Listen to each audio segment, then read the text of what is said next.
The first thing they tell you when you wake up from surgery is not to make any sudden movements. What they don't tell you is that the real pain comes from lying perfectly still while listening to your family erase you from your own sacrifice. My name is Karen, and I gave my kidney to save my sister's life. Now I'm lying in a hospital bed, pretending to sleep while my mother talks to the nurses outside my room. It's just such a blessing, Mom's voice carries through the thin walls. God guided us through this difficult time. Paisley is responding so well to the transplant. And your other daughter? The nurse asks. The donor. There's a pause. Oh, Karen? Yes, well, she was rather reluctant at first, but we helped her see it was the right thing to do. My eyes snap open. Reluctant? I volunteered before they even finished explaining Paisley needed a donor. I insisted on being tested for compatibility. I fought with the medical team when they initially hesitated because of my age. Victoria, dear. A familiar voice echoes down the hallway. Mrs. Peterson from church. How's our precious Paisley? Getting stronger every day. It's a miracle, really. I press the morphine button, hoping it'll dull more than just the physical pain. It doesn't. 3 weeks later, I'm standing in our family's backyard, surrounded by fairy lights and "Praise God for Paisley" banners. The recovery celebration is in full swing. My sister sits in a makeshift throne of cushions, accepting hugs and well wishes while I lean against the garden wall, hand pressed against my still healing incision. Paisley, honey, tell everyone about your recovery journey, Mom calls out, clinking her glass for attention. Paisley beams. It's been incredible. The doctor said they've never seen anyone bounce back so quickly. I just knew God had a plan for me. Someone in the crowd calls out, "What about Karen? How are you feeling, dear?" Before I can answer, Dad steps in. Karen's doing fine, but tonight is about celebrating Paisley's miracle. Let's not shift focus. I watch as Paisley accepts another hug, another card, another kiss on the cheek. The fairy lights blur as tears fill my eyes. Not from pain. The physical stuff is manageable now. No, this is something deeper. Something that started long before I ever entered that operating room. Did you hear? Mrs. Peterson whispers loudly to another guest. Victoria told me Karen almost backed out at the last minute. Thank goodness they convinced her to do the right thing. The lie hits me like a slap.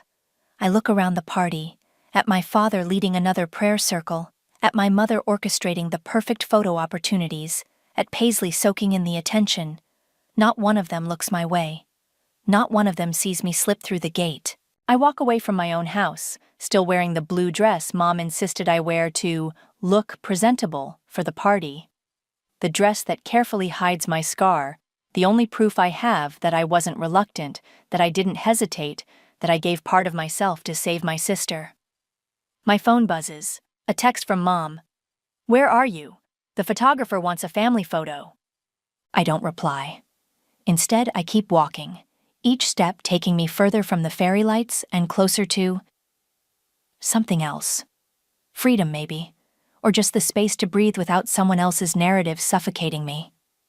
Another text. "Karen, stop being dramatic. Come back to the party." I turn off my phone. The street is quiet except for the distant sound of celebration floating from our backyard.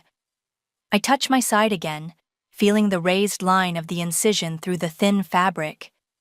This scar will fade eventually, but I know now that some wounds never will. A car passes, and I catch my reflection in its window.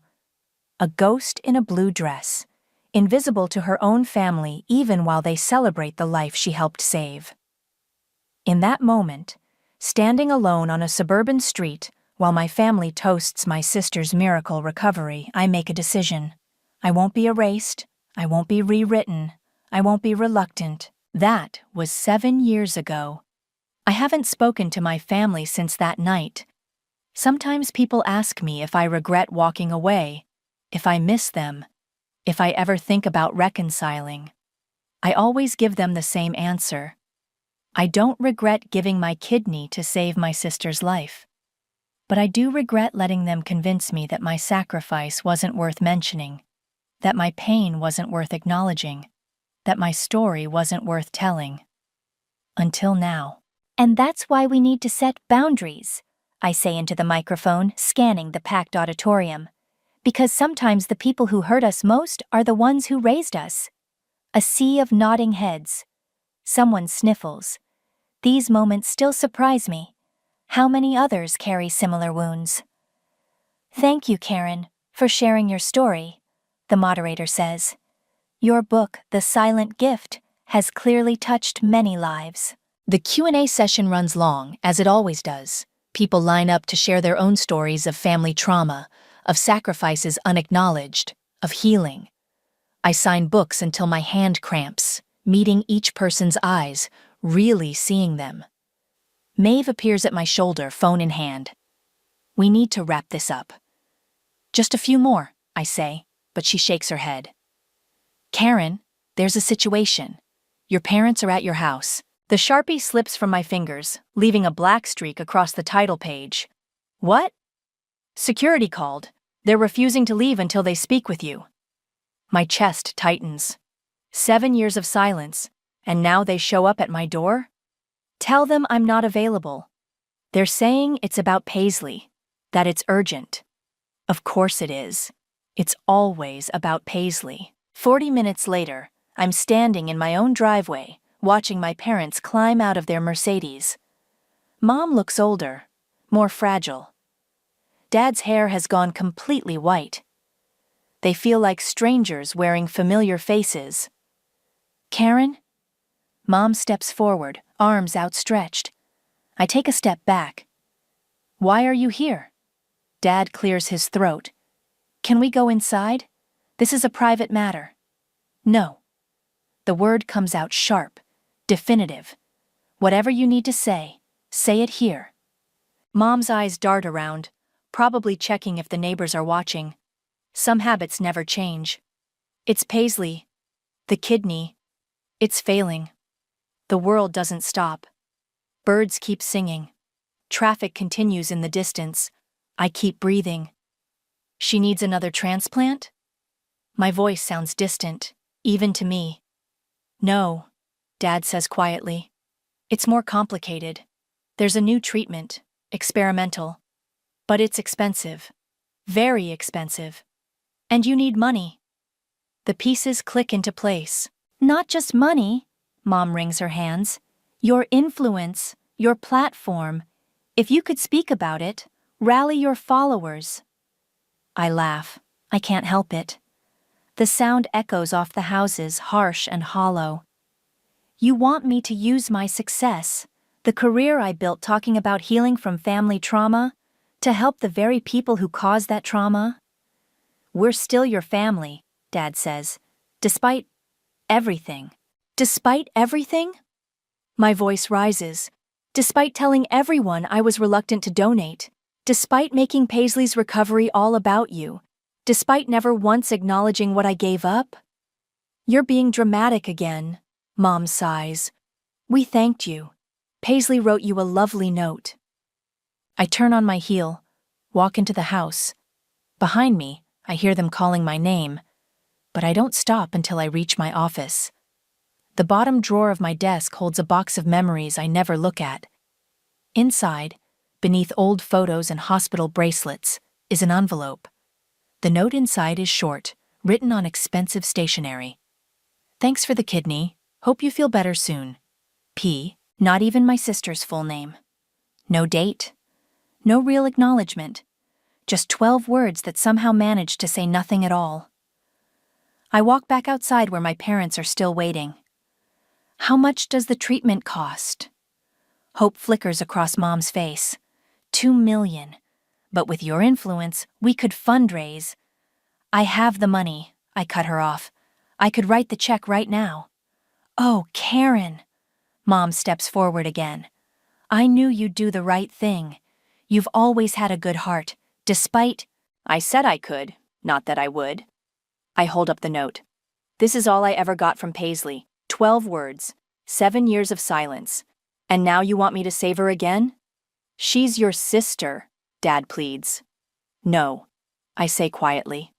She's your daughter, the only one you ever really saw. I turn to go back inside. I'll think about it. That's all I can offer right now. But Paisley needs an answer soon, Mom calls out. I pause at the door. Then I guess for once, Paisley will have to wait for someone else's timeline instead of her own. I close the door on their protests, slide down against it until I'm sitting on the floor. My phone buzzes, Maeve checking in, but I can't answer yet. I'm too busy watching my hands shake, feeling the old scar throb beneath my shirt, and wondering if 7 years is long enough to learn how to be reluctant. The box of memories sits open on my coffee table like a wound. Old diaries, photographs, report cards, pieces of a life I tried to leave behind. My fingers trace the edge of a photo. 2 girls in matching Easter dresses. Paisley beaming, me squinting into the sun. My phone rings. Jacoby's name flashes on the screen. I saw your parents' Facebook post, he says without preamble, asking for prayers for Paisley. They work fast. I pull up Facebook on my laptop. There it is, a perfectly staged photo of Paisley in a hospital bed, looking tragically beautiful. Mom's caption reads, "Prayers for our darling Paisley. We miss our whole family being together." They're manipulative as ever, Jacoby says. You okay? Why did you really divorce her, Jacoby? The question's been burning since he left Paisley 3 years ago.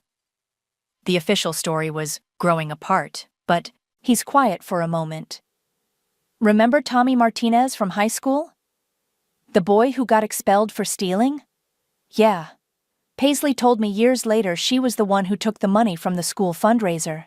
She planted evidence in his locker because he'd turned her down for prom. My stomach lurches. I flip through my teenage diary, finding the entry. Mom grounded me for 2 weeks because she thinks I told people Paisley stole the money. I didn't say anything.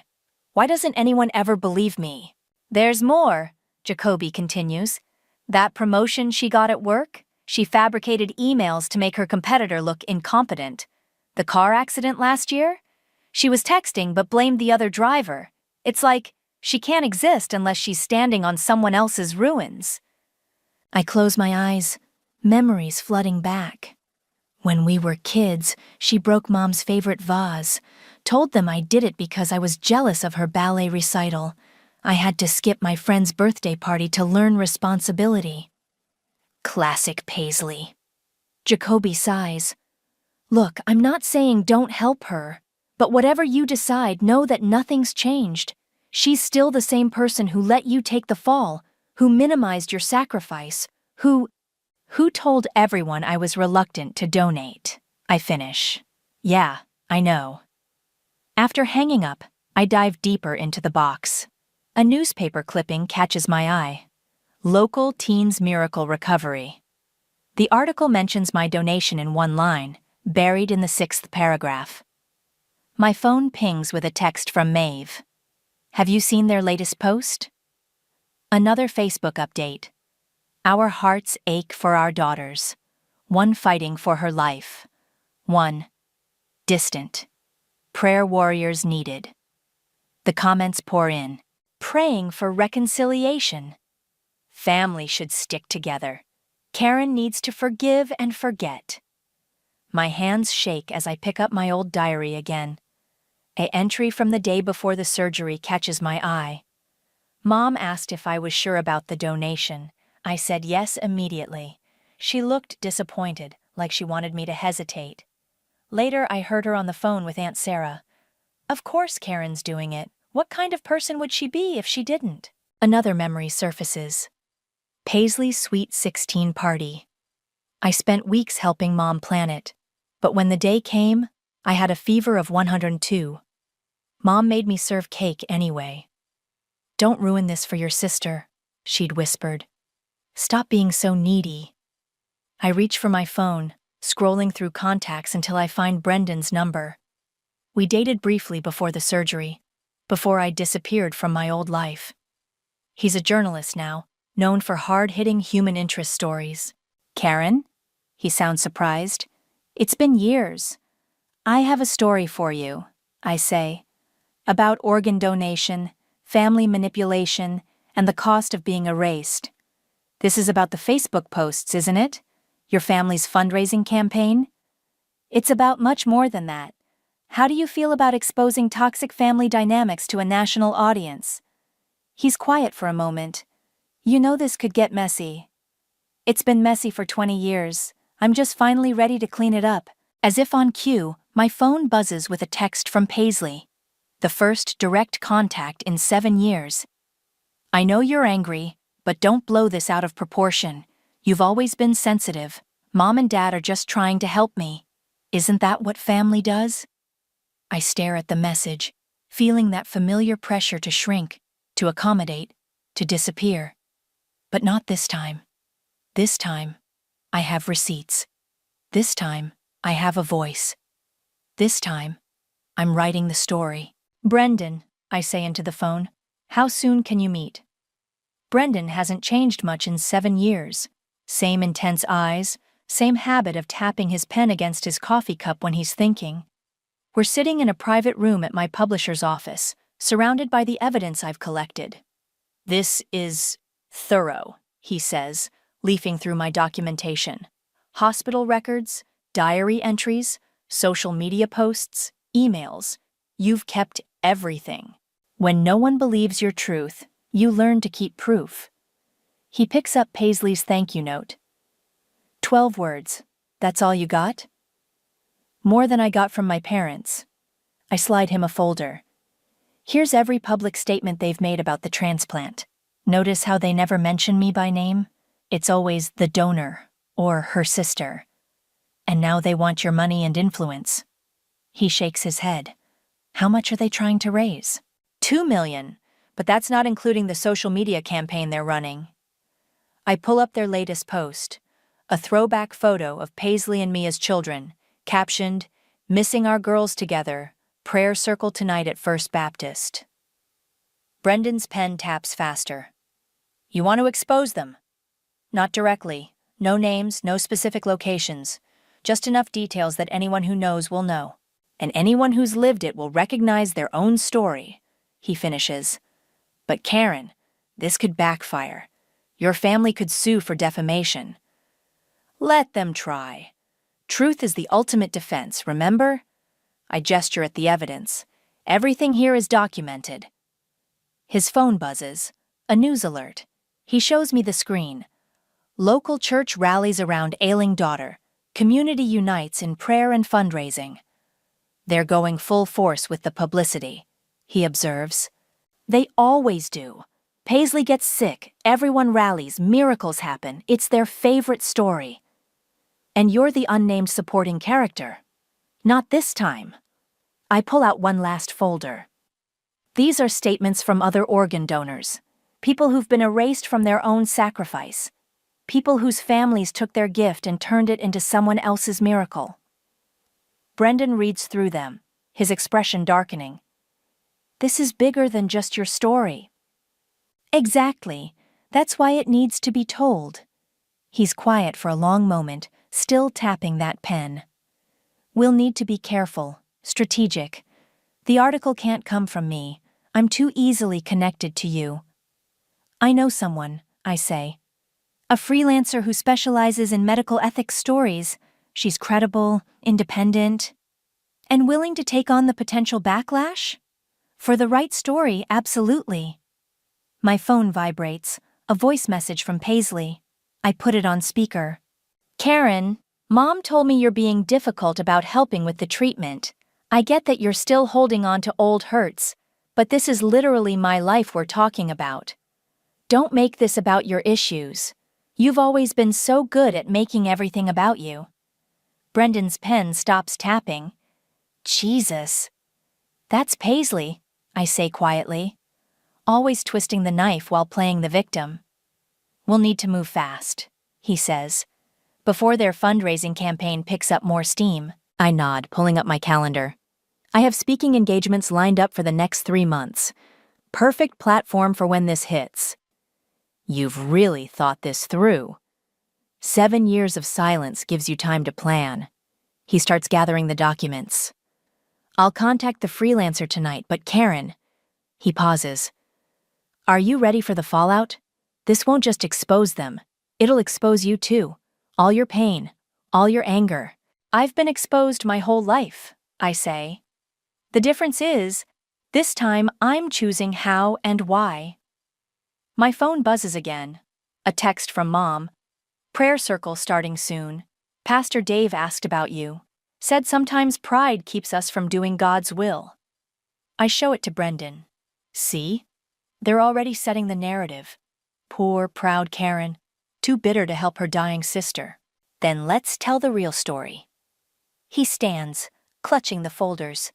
Not just about a kidney donation, but about the cost of being erased, the price of being the family scapegoat, and what happens when the person they stepped on finally stands up. As he leaves, I check my phone one last time. My parents have posted another update. Sometimes the hardest hearts need the most prayer. Join us in asking God to soften our daughter's spirit. I smile, thinking of the article being crafted, the truth finally taking shape. They want God to soften my heart? Too late. 7 years ago, they hardened it themselves. Now they get to see what that feels like. The silent price of sacrifice, when family trauma meets organ donation, goes live at 6 a.m. By 8 a.m., my phone won't stop buzzing. It's everywhere, Maeve says, bursting into my office. Twitter, Facebook, Reddit, people are sharing it like crazy. I scan the article on my laptop. No names, as promised, but anyone who knows us will recognize the story. A young woman pressured to donate an organ to her golden child sister, only to be erased from the narrative afterward. The details are specific enough to ring true, vague enough to be legally safe. The comment section is exploding, Maeve continues, other donors sharing similar stories, people calling out toxic family dynamics. It's hitting a nerve. My phone rings. Brendan. Your family's lawyer just contacted the publication. They're demanding to know the source. Let them wonder, I say. Everything in that article is documented. They're threatening legal action. For what? Telling the truth? A text from Hayden, my young assistant, pops up. Have you seen this? She's linked to a viral Twitter thread analyzing my parents' Facebook posts against the article's timeline. Someone's connected the dots. Your mother's online too, Maeve announces. Don't answer, I tell her. Let them sweat. My inbox fills with messages from other organ donors. This happened to me too.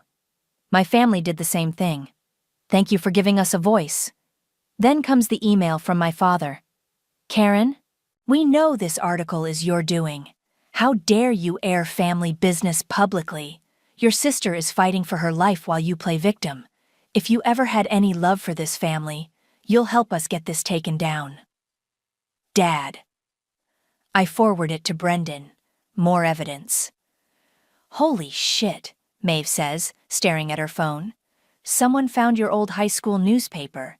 The article about Paisley's first recovery? They're comparing how you were barely mentioned to your current success. It's going viral. My phone buzzes again. A voice message from Paisley. What the hell do you think you're doing? Mom's having anxiety attacks. Dad's church friends are asking questions. Is this what you wanted? To hurt everyone. You always were jealous of the attention I got. Well, congratulations. You've got everyone's attention now. Maeve squeezes my shoulder. You okay? Better than okay. I pull up my email. Look at this one. It's from a young woman named Sarah. Your book helped me set boundaries with my toxic family. Now this article, you're showing us it's okay to tell our truth, even when it hurts, even when people call us selfish for it. Karen, Hayden rushes in. Your parents' fundraising page comments are flooded with people asking about the unnamed donor from the article. Some are withdrawing their donations. My phone lights up with a text from Jacoby. They're panicking. Paisley just called me trying to get dirt on you. Said she's going to tell everyone what you're really like. Let her, I say out loud. I've got receipts. Maeve's phone rings. It's their lawyer. They're sending a cease and desist. For what? I laugh. I didn't write the article. I haven't said a word publicly. They're claiming defamation by implication. Tell them to prove it. I stand up, walking to the window, and remind them that truth is an absolute defense. Another notification. Mom's posted again on Facebook. In times of crisis, families should unite, not divide. We pray for those whose hearts have hardened against their own blood. The comments aren't what she expected. Where was this energy for your donor daughter? Maybe if you'd acknowledged her sacrifice. Toxic parents always play the victim. Hayden appears at my side. Your speaking engagement requests have doubled. People want to hear about family trauma and healing. Book them, I tell her. All of them. My phone buzzes one last time, a message from an unknown number. I open it to find a photo. Teenage Paisley and me at her recovery party. I'm in that blue dress, standing alone by the wall while she holds court in her cushioned throne. The message reads, I was there that night. I saw you leave. I saw them not notice. Thank you for telling the truth. I save the photo. More evidence, more truth, more pieces of a story they can't control anymore. Maeve, I call out. Schedule a press conference. It's time to step into the light. You sure? I look at my phone. More messages, more shares, more people finding their voice through mine. They wanted attention on this story, I say. Let's give them exactly what they asked for. The security guard's voice crackles through my intercom. Ms. Karen, your parents are here again. They're insisting on seeing you. I glance at Maeve, who's already shaking her head. Let them up, I say. It's time. They look smaller somehow, standing in my office. Mom's makeup is smudged. She never lets that happen. Dad's collar is wrinkled. Their perfect facade is cracking. Paisley's getting worse, Mom says without preamble. The doctors say if we don't start treatment soon. Sit down, I tell them, gesturing to the chairs across from my desk. No lawyers, no press, no prayer circles, just us. We know you're behind that article, Dad says as they sit. It's causing serious problems with our fundraising efforts. The truth often does that. Mom leans forward. Karen, please. Whatever grievances you have, whatever hurt feelings. Hurt feelings? I pull out Paisley's 12-word note. This is what I got for giving up an organ. 12 words, not even a real thank you. You're being dramatic again. Mom sighs. We thanked you. When? At the recovery party where you told everyone I was reluctant? Or maybe during all those interviews where you never mentioned my name? We were protecting your privacy, Dad argues. You were protecting your narrative.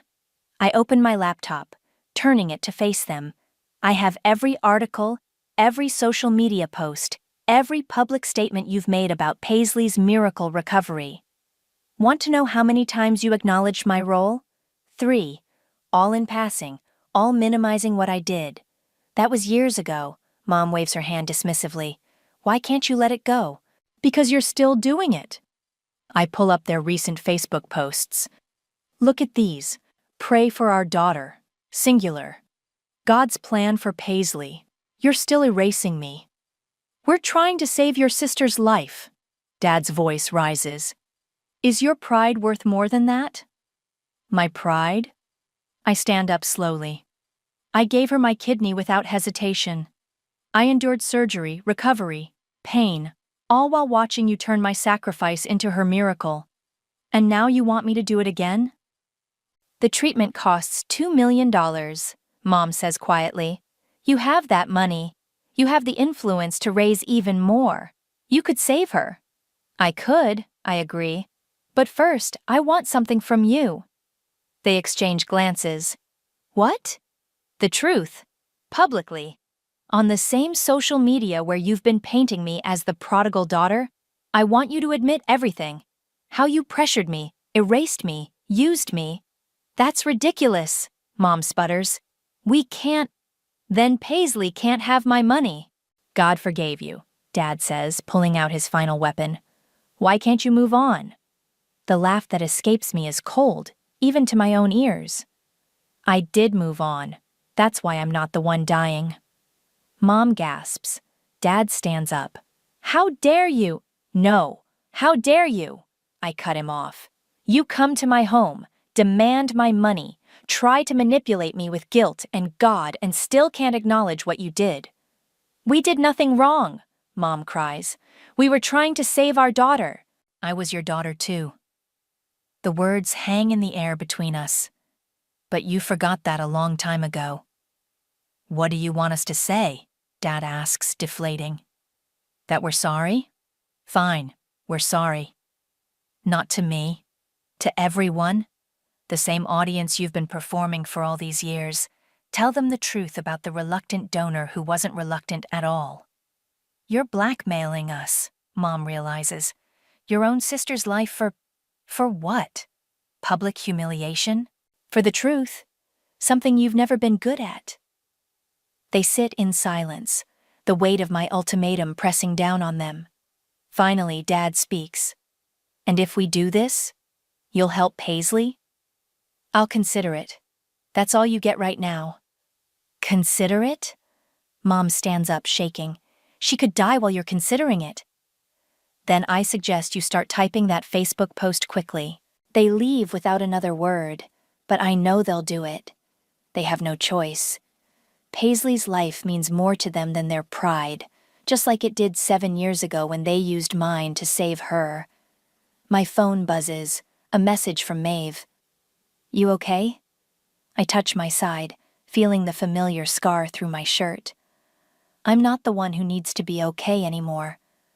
The truth is coming, and this time, I'm not the one who has to bleed for it. They're live, Maeve announces, turning up the volume on her tablet. My parents appear on the Facebook live stream, sitting stiffly on their familiar floral couch.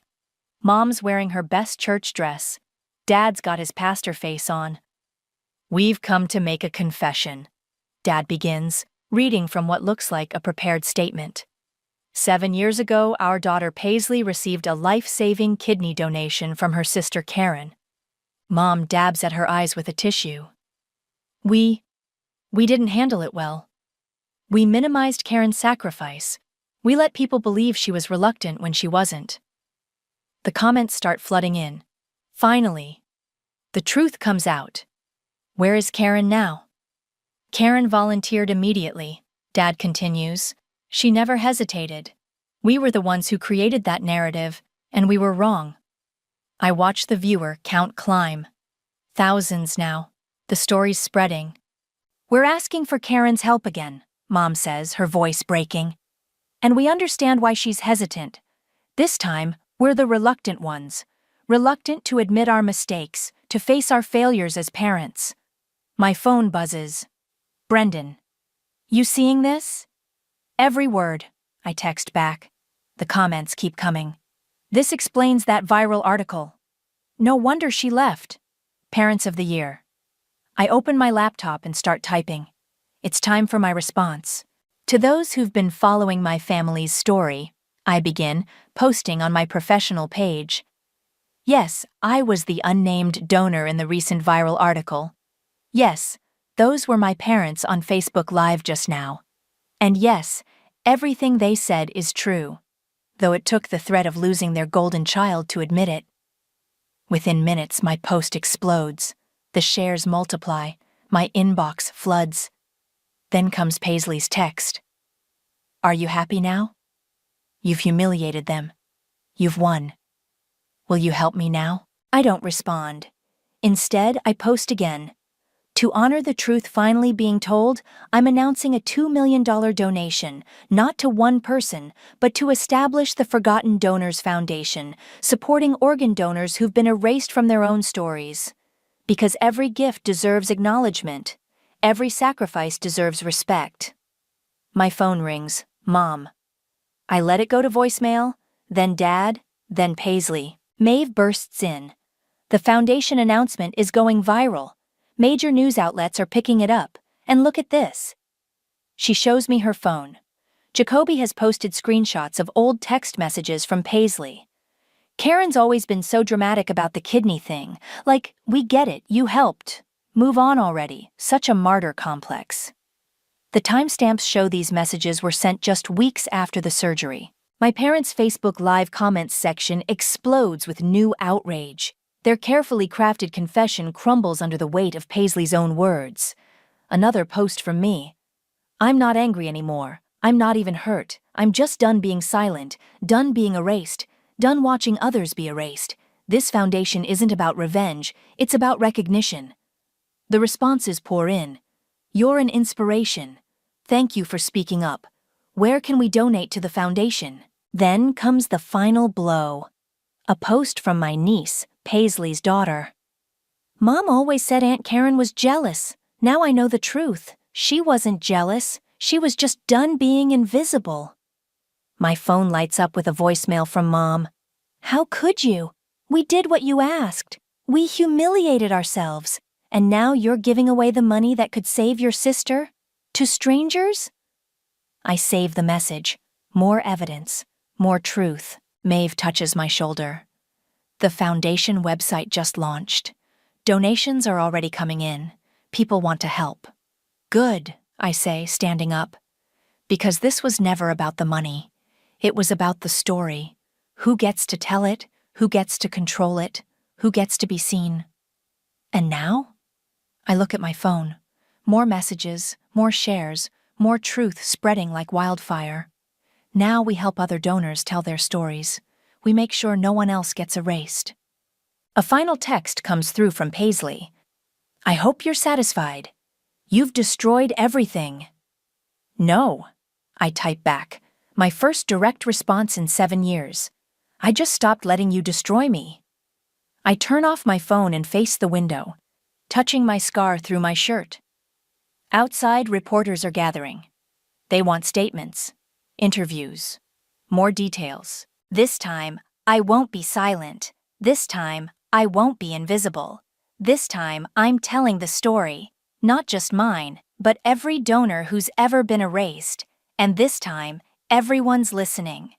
The autumn wind whips around me as I stand outside my childhood home. The "for sale" sign creaks on its post. The house looks smaller than I remember. Dead leaves scatter across the lawn where we once posed for family photos, everyone arranged perfectly around Paisley. Aunt Karen?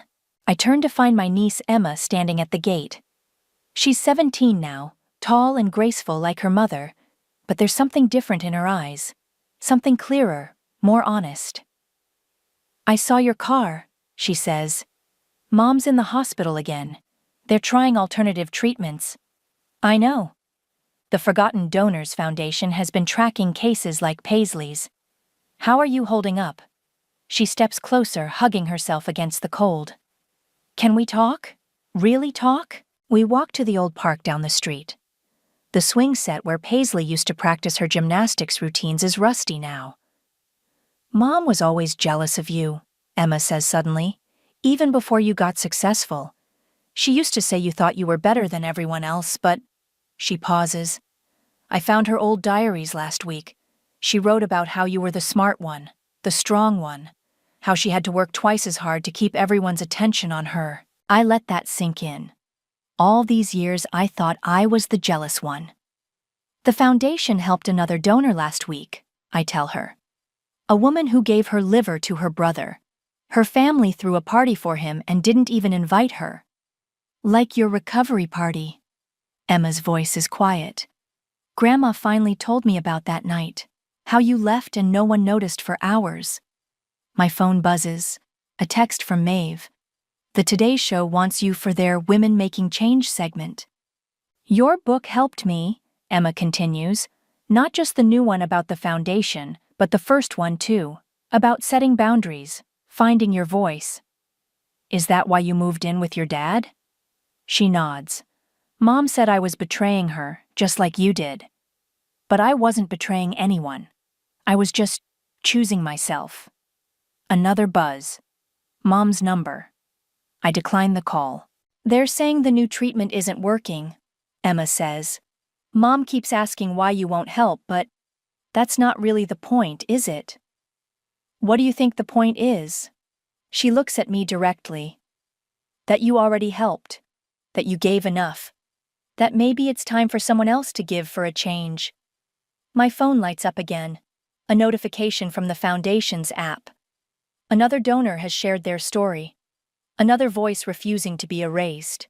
I made a donation, Emma says suddenly, to the Foundation. Not much, just from my part-time job, but I wanted to help other people be seen. Something warm spreads in my chest, different from the anger and vindication of the past weeks. Pride, maybe, or hope. Want to see something? I pull up the Foundation's latest project on my phone, a documentary series about organ donors.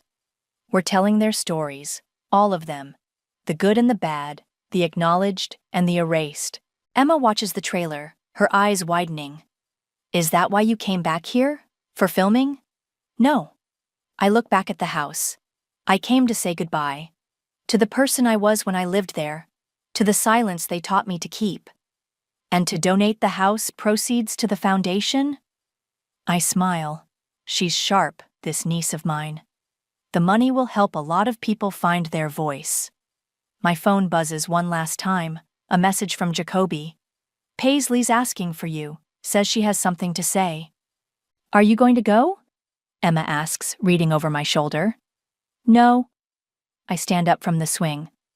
I'm done being an audience for other people's performances.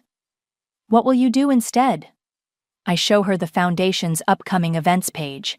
Speaking engagements, support groups, advocacy workshops.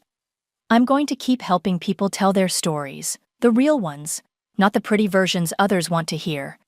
Emma hugs me suddenly, fiercely.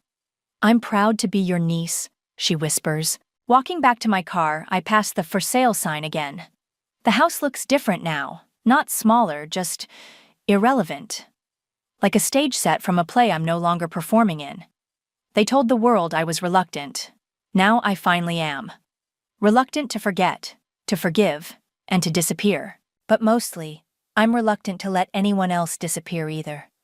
Because every story deserves to be told, every voice deserves to be heard, and every gift, whether given or withheld, deserves to be acknowledged.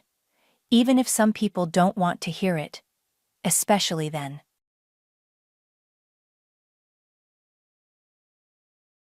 Absolutely not. Maxwell Porter, CEO of Porter Tech Solutions, didn't even look up from his phone as he dismissed 6 months of my work.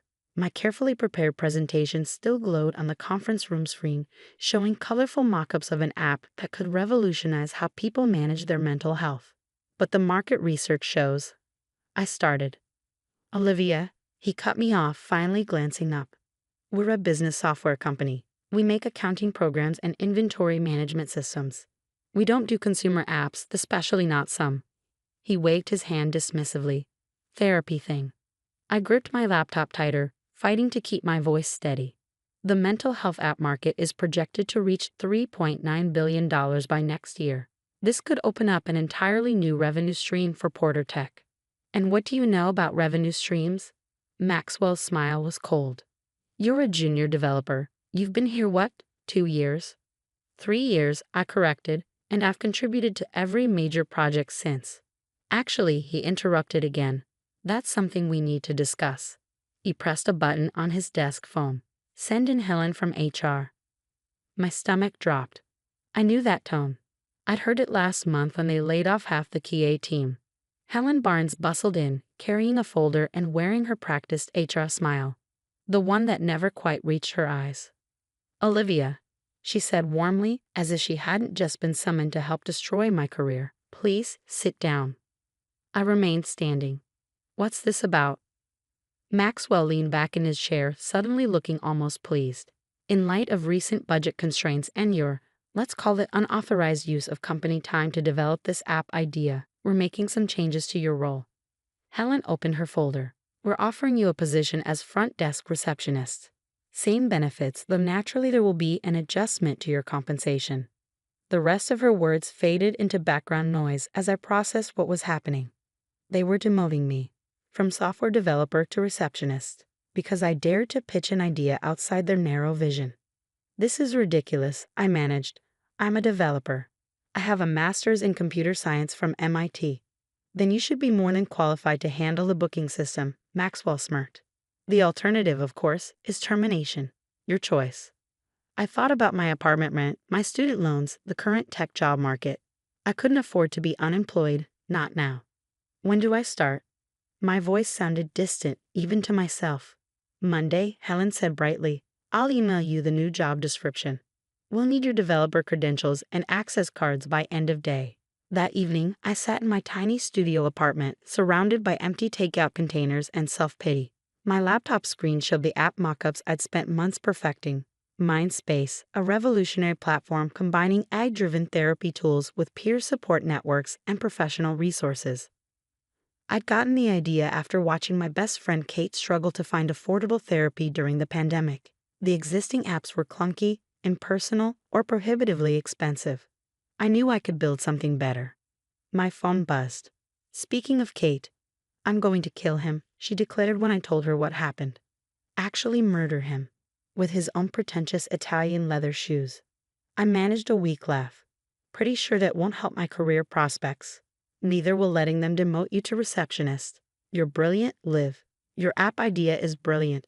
Don't let them. I need the job, Kate. I sighed, looking at my sad bank balance. At least for now. She was quiet for a moment. So what are you going to do? I stared at my laptop screen, at the mock-ups that had gotten me into this mess. Then I noticed something. The Porter Tech VPN was still connected, my developer access still active. They wouldn't disable it until tomorrow. I'm going to build it anyway, I said slowly, an idea forming. Build what? The app? Yes. I sat up straighter, energy returning. They think putting me at the front desk will shut me up. Fine. I'll use their Wi-Fi, their electricity, their coffee. I'll build Mindspace right under their noses. Liv? Kate sounded worried. Is that legal? As long as I use my own equipment and don't touch any company code. Perfectly legal. They can't stop me from working on personal projects during downtime. But can you really build an entire app by yourself while working reception? I thought about the coding workshops I've been running for local high school girls, teaching them the basics of app development. About Maria, the brightest student I'd ever mentored, who was now studying computer science because I showed her it was possible. I won't be doing it alone, I replied. I know exactly who to call. The next morning, before heading to Porter Tech to turn in my developer credentials, I made 3 important calls. First, to Maria. How'd you like to get some real-world development experience? Then to my college roommate Jen, now a UX designer in Seattle. Remember that app idea I told you about? I'm doing it. You in. Finally, to my cousin David, a lawyer specializing in tech startups. I need to make sure everything I'm about to do is completely legal. By Monday morning, when I took my place behind the reception desk at Porter Tech, I had a plan. My personal laptop was loaded with development tools. I had a secure cloud repository set up under a different email, and I had a team of talented people ready to work remotely. Maxwell walked past without acknowledging me, probably expecting to see me broken and defeated. Instead, I smiled pleasantly and answered the phone. Porter Tech Solutions, how may I direct your call? Between calls, I opened my laptop and began to code. The front desk turned out to be the perfect cover. No one pays attention to the receptionist. Executives would have entire conversations right in front of me about market trends, user acquisition strategies, app monetization, all valuable intelligence for my own project. I learned more about running a successful tech company in my first week as a receptionist than I had in 3 years as a developer. Maria proved to be an invaluable partner, her fresh perspective helping us avoid the bloat that plagued most corporate apps. We coded in the evenings over video chat, her enthusiasm reminding me why I fell in love with programming in the first place. Jen's design work was extraordinary, making the interface both beautiful and intuitive. She understood exactly what we were trying to achieve, an app that felt like talking to a supportive friend rather than a cold digital tool. The work wasn't easy. I answered phones and greeted visitors all day, then coded late into the night. My apartment became a command center of sticky notes and energy drink cans. I survived on cheap coffee and determination.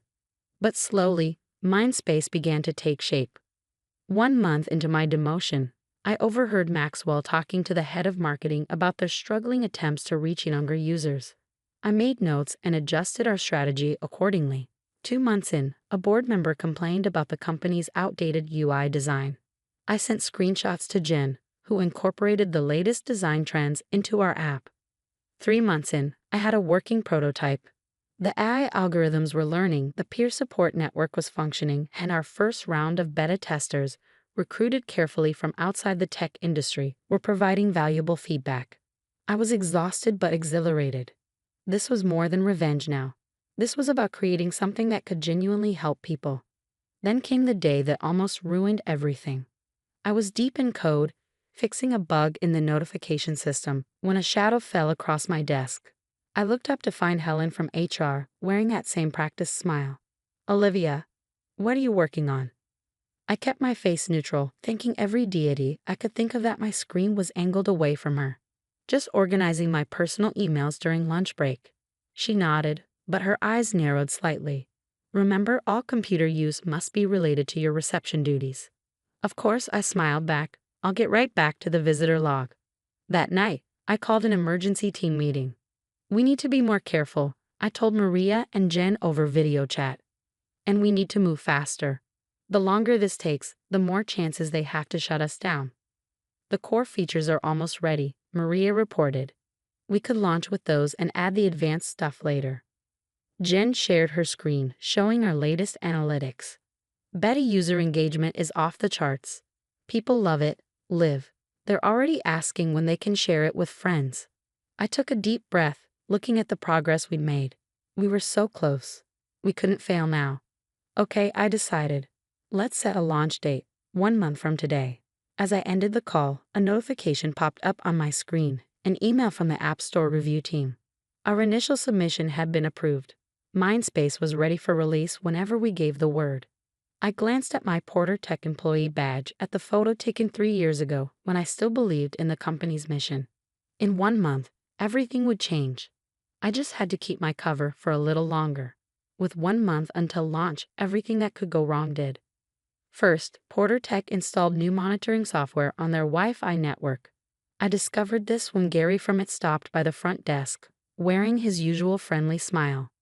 "Just updating security protocols," he said, typing commands into his tablet. "Too many employees using company resources for personal projects." My heart nearly stopped. Had they discovered Mindspace? But Gary just winked at me. "Though I'm sure you're not doing anything like that, right, Olivia?" I forced a laugh, mind racing.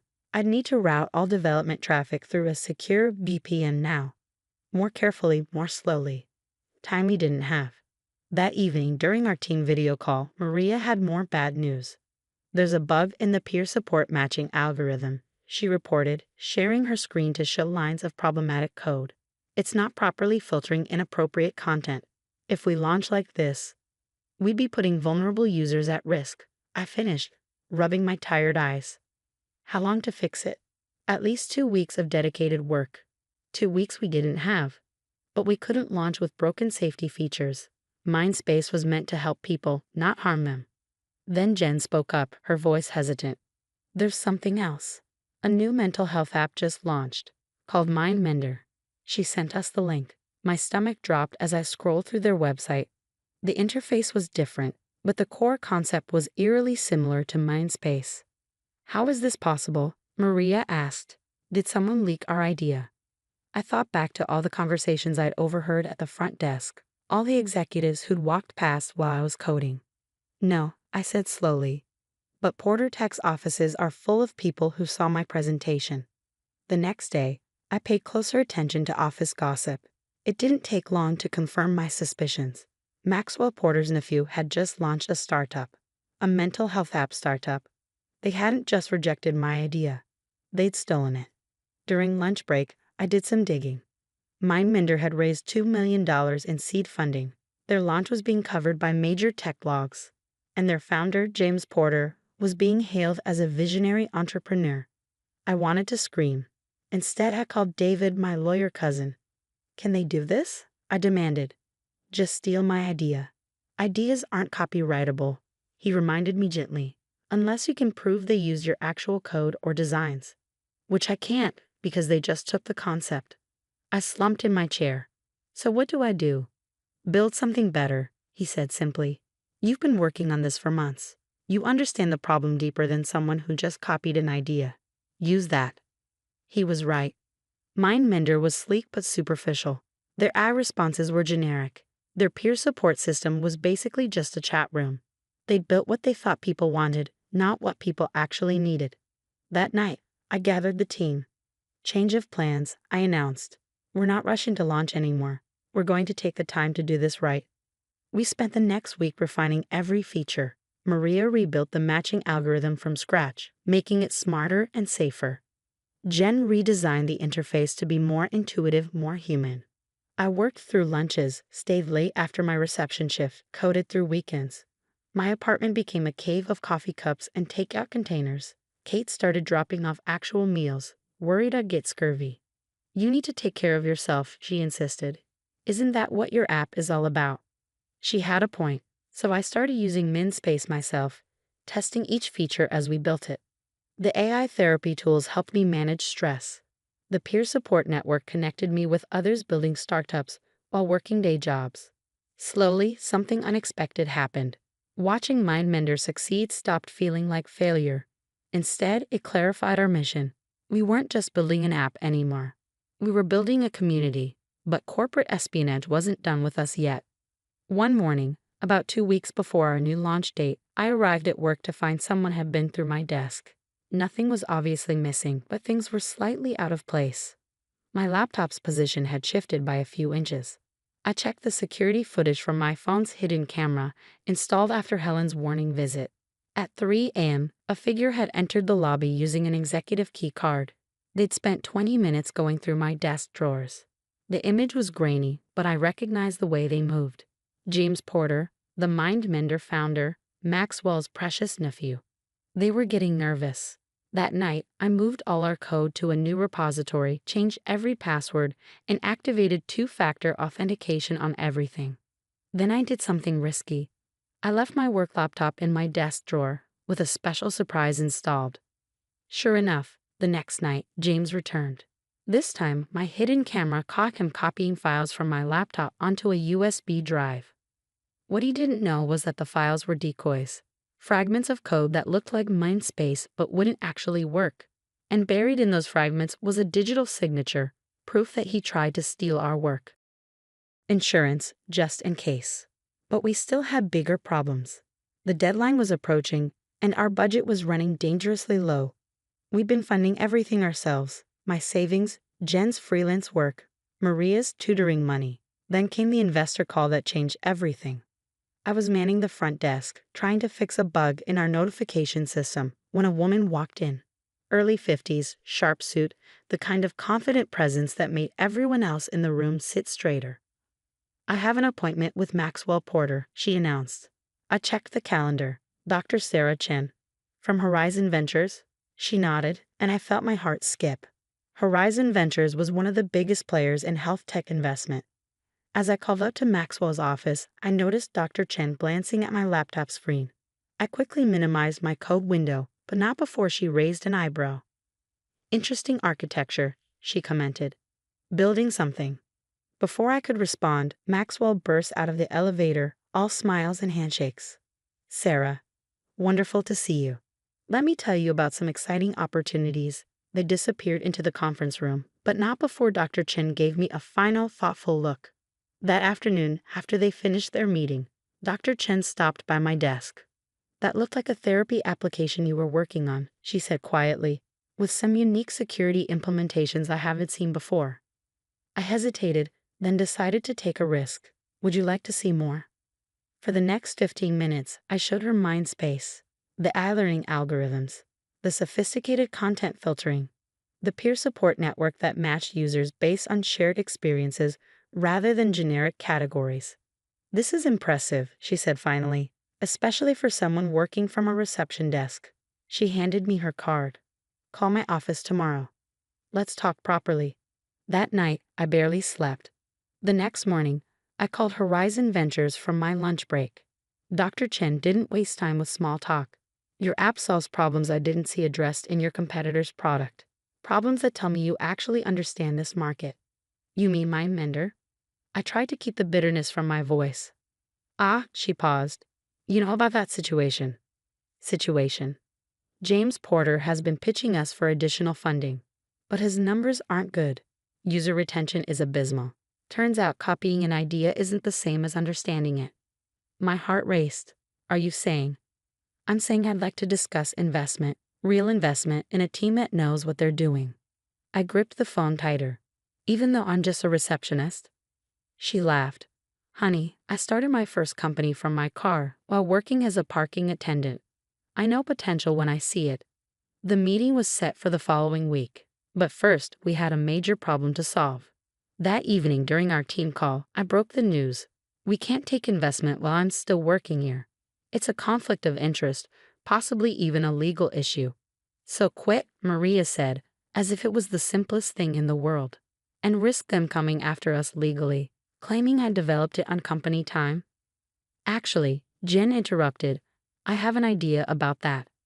Her plan was audacious, risky, and absolutely perfect. It's going to take perfect timing, I warned.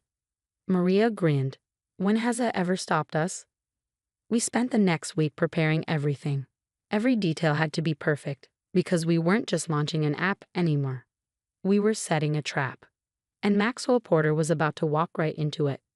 The morning everything changed started like any other at Porter Tech's front desk. I answered calls, greeted visitors, and secretly checked our app's pre-launch metrics. MinSpace was ready. Our code was perfect, our security was ironclad, and our small army of beta testers was eager to spread the word. But timing would be everything.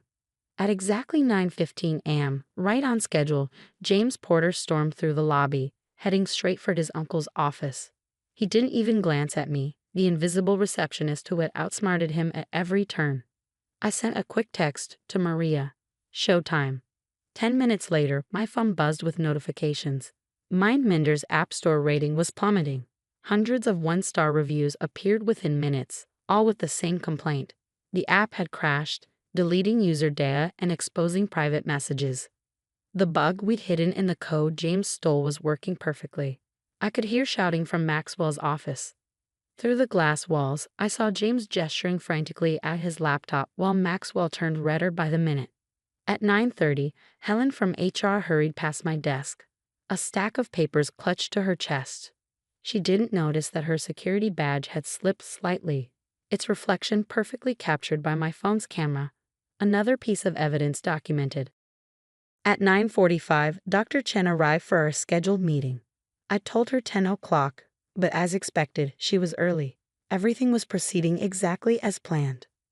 Quite a morning for mental health apps, she remarked casually, glancing at her phone. Have you seen what's happening with MindMender? I might have heard something, I replied, keeping my voice neutral. Would you like some coffee while you wait? She smiled knowingly. No need. I think the show's about to start. Right on cue, Maxwell's office door burst open. He stormed toward the elevator, James trailing behind him. We have to shut it down, James was saying. The whole platform is compromised. Shut it? Maxwell sputtered. Do you know how much we've invested in this? The press release goes out in an hour. Actually, Dr. Chen stepped forward, her voice carrying across the lobby. I believe that press release needs some revision. Maxwell froze. Sarah? What are you doing here? Supporting innovation, she said smoothly. Real innovation, not stolen ideas packaged as original work. James went pale. I don't know what you're.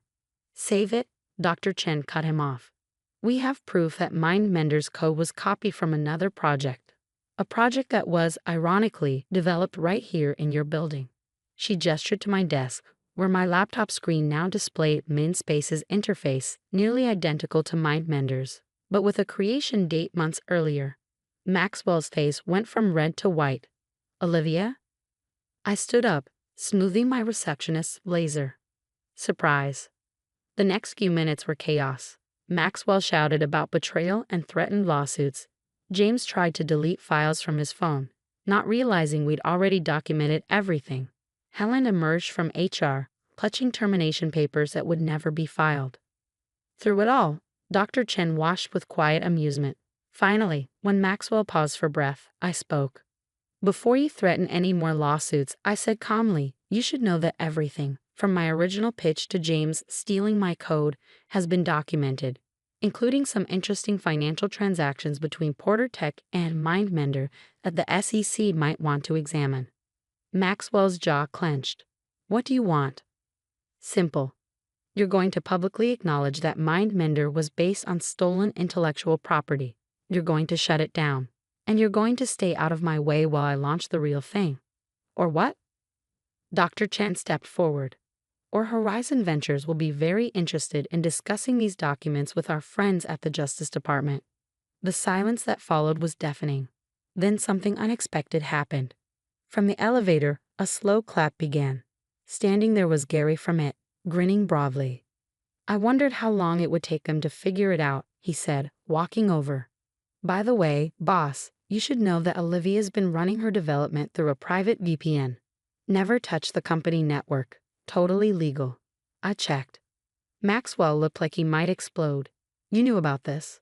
Knew about it? I helped secure it. See, some of us actually care about innovation. Gary turned to me. Need a job. My startup could use a developer with your skills. Before Maxwell could respond, his phone chimed. Then mine. Then everyone's phones in the lobby. Breaking tech news. Mindspace launches. Revolutionary mental health app takes App Store by storm. Maria and Jen had pushed the launch button right on schedule. I turned my laptop around, showing the rapidly climbing download numbers. Oh, and you might want to check Mindspace's investor list.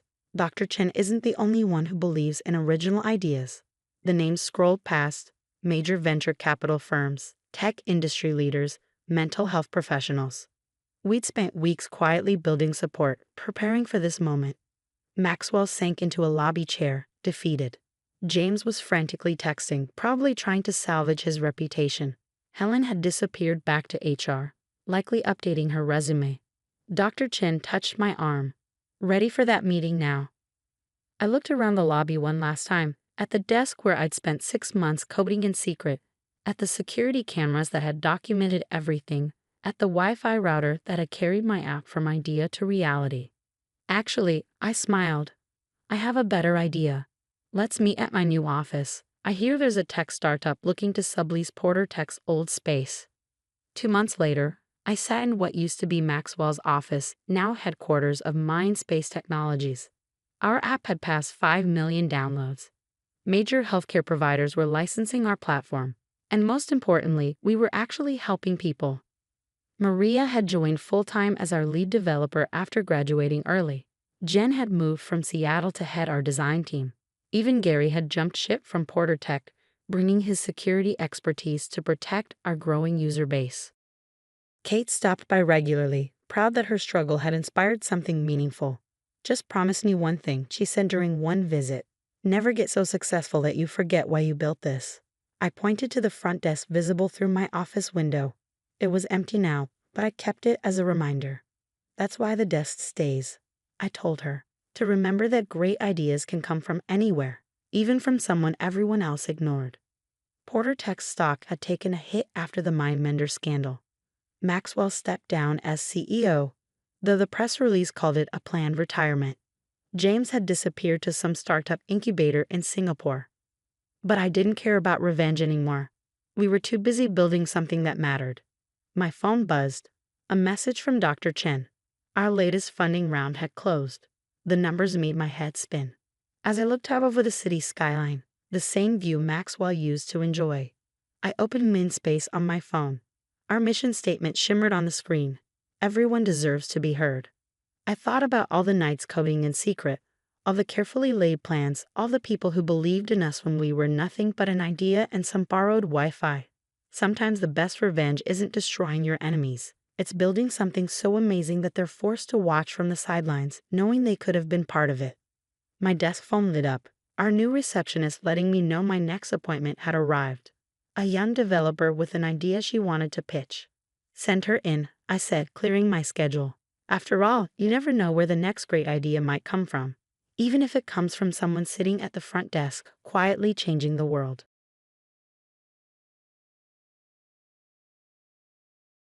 The first signs of trouble came on a Tuesday morning in April. I was reviewing investment reports in my study when my sister Victoria called. Her voice dripped with artificial concern. "Emily, darling, I heard about the headaches. Are you seeing a specialist?" I paused, pen hovering over the financial statement I'd been annotating. "What headaches?"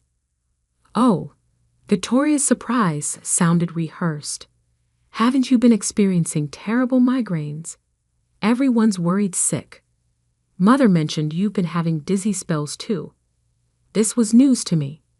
At 34, I was in perfect health, running my late father's investment firm while raising my 8-year-old son, James. The only headache in my life was Victoria's constant interference. "I'm perfectly fine," I replied, keeping my voice neutral while making a mental note of this strange conversation. "Who's everyone?" "Just concerned family members. You know how rumors spread." She paused. "How's little James doing?" The way she said my son's name sent a chill down my spine. Victoria had always shown an unsettling interest in James. Ever since my husband Michael died in a climbing accident 3 years ago, she'd even offered to take him off my hands during the funeral. "James is wonderful. We're both wonderful. Now, if you'll excuse me, I have a board meeting." After hanging up, I sat back in my leather chair, mind racing. This wasn't the first odd incident lately. Last week, my mother had insisted I looked peaky at Sunday dinner. The family doctor, who I hadn't scheduled an appointment with, supposedly called asking about my symptoms. Even my housekeeper mentioned overhearing concerns about my health from the country club ladies. Someone was laying groundwork, but for what? I opened my laptop and began documenting these occurrences, a habit I'd developed after Michael's death. Victoria had tried to contest his will then, claiming I was too unstable to manage his estate. She failed, but the experience taught me to keep careful records. The next red flag appeared 2 days later. My assistant Sandra rushed into my office, face pale.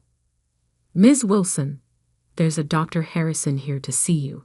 He says it's urgent." I didn't know any Dr. Harrison. "I don't have an appointment. He says your sister sent him. He's very insistent." The pieces clicked into place. I smiled. Sent him in. Dr. Theodore Harrison was exactly what I expected. Distinguished, silver-haired, carrying an air of authority that probably convinced most people not to question him. I noticed he carried a medical bag that looked straight out of a period drama. "Ms. Wilson, I'm deeply concerned about your condition." He sat without being invited. "Your family reports severe symptoms that could indicate—" "Who's paying you?" I interrupted. He blinked. "I beg your pardon?" "For this performance, Victoria? Or did my mother hire you?" I leaned forward. "Because I have to tell you, showing up uninvited at my office with a fake medical bag is bordering on criminal impersonation." Color drained from his face. "Ms. Wilson, I assure you." "Shall I call the medical board?" "I'm sure they'd be interested in a doctor who makes unsolicited office visits based on third-party reports." He stood quickly. Perhaps I was misinformed. "Good day, Ms. Wilson." After he left, I added this incident to my growing file. Victoria was planning something, but what? The answer arrived that evening when I returned home. James rushed to greet me, his dark curls bouncing. "Mom, Aunt Victoria brought me a new game." I froze. Aunt Victoria was here. My housekeeper Margaret appeared, wringing her hands. "I'm so sorry, Ms. Wilson. She said you knew she was coming. She spent an hour with James, took photos of his room. Said she was planning a renovation surprise for you." My blood ran cold. Victoria had been in my house with my son, documenting his personal space. Combined with the health rumors and fake doctor, a picture was emerging. My sister wasn't just laying groundwork. She was building a case. I called my lawyer, Benjamin Gates, that night after James was asleep. "Someone's trying to have me declared incompetent," I said without preamble. Ben had defended me against Victoria's previous attempts to seize control of Michael's estate. He understood immediately. The sister again? She's spreading health rumors, sent a fake doctor to my office. Today she was photographing James's room. I took a deep breath. She's going to try for guardianship, isn't she? Of James and the estate. It fits her pattern. Do you have documentation? Everything. Dates, witnesses, recordings of conversations. Hood, forward it all.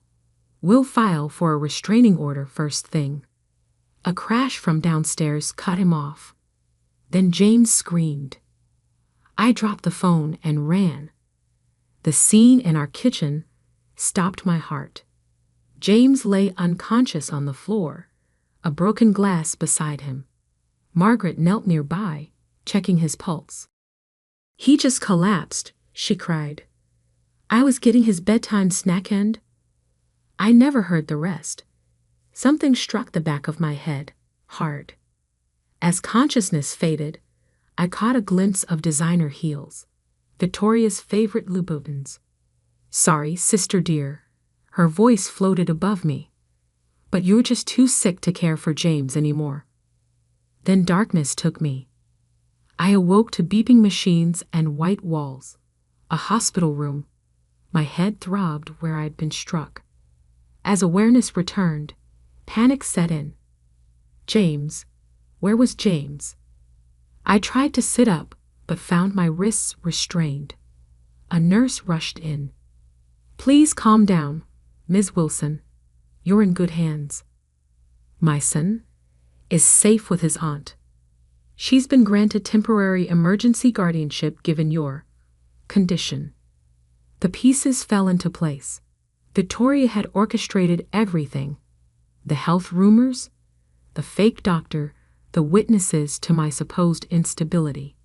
Now she had James. "I need to speak to my lawyer," I demanded. The nurse smiled sympathetically. "I'm afraid that's not possible in your current state. Doctor's orders. Now rest." Over the next days, I pieced together Victoria's plan through overheard conversations and glimpses of paperwork. I'd been admitted for acute psychotic episodes and paranoid delusions. Victoria, concerned about my deteriorating mental state, had installed cameras in my house, capturing my erratic behavior and neglect of James. The evidence was overwhelming. Every conversation I'd documented, every precaution I'd taken, now painted a picture of paranoia. I'd played right into her hands. But Victoria had made one crucial mistake. She assumed that once she had me committed, I'd be powerless. She forgot that I was my father's daughter too. On my 5th night in the hospital, a young orderly named Marcus brought my evening medication. Unlike the other staff, he looked me in the eye. "The blue pill is new," I said quietly. He nodded. "Started today."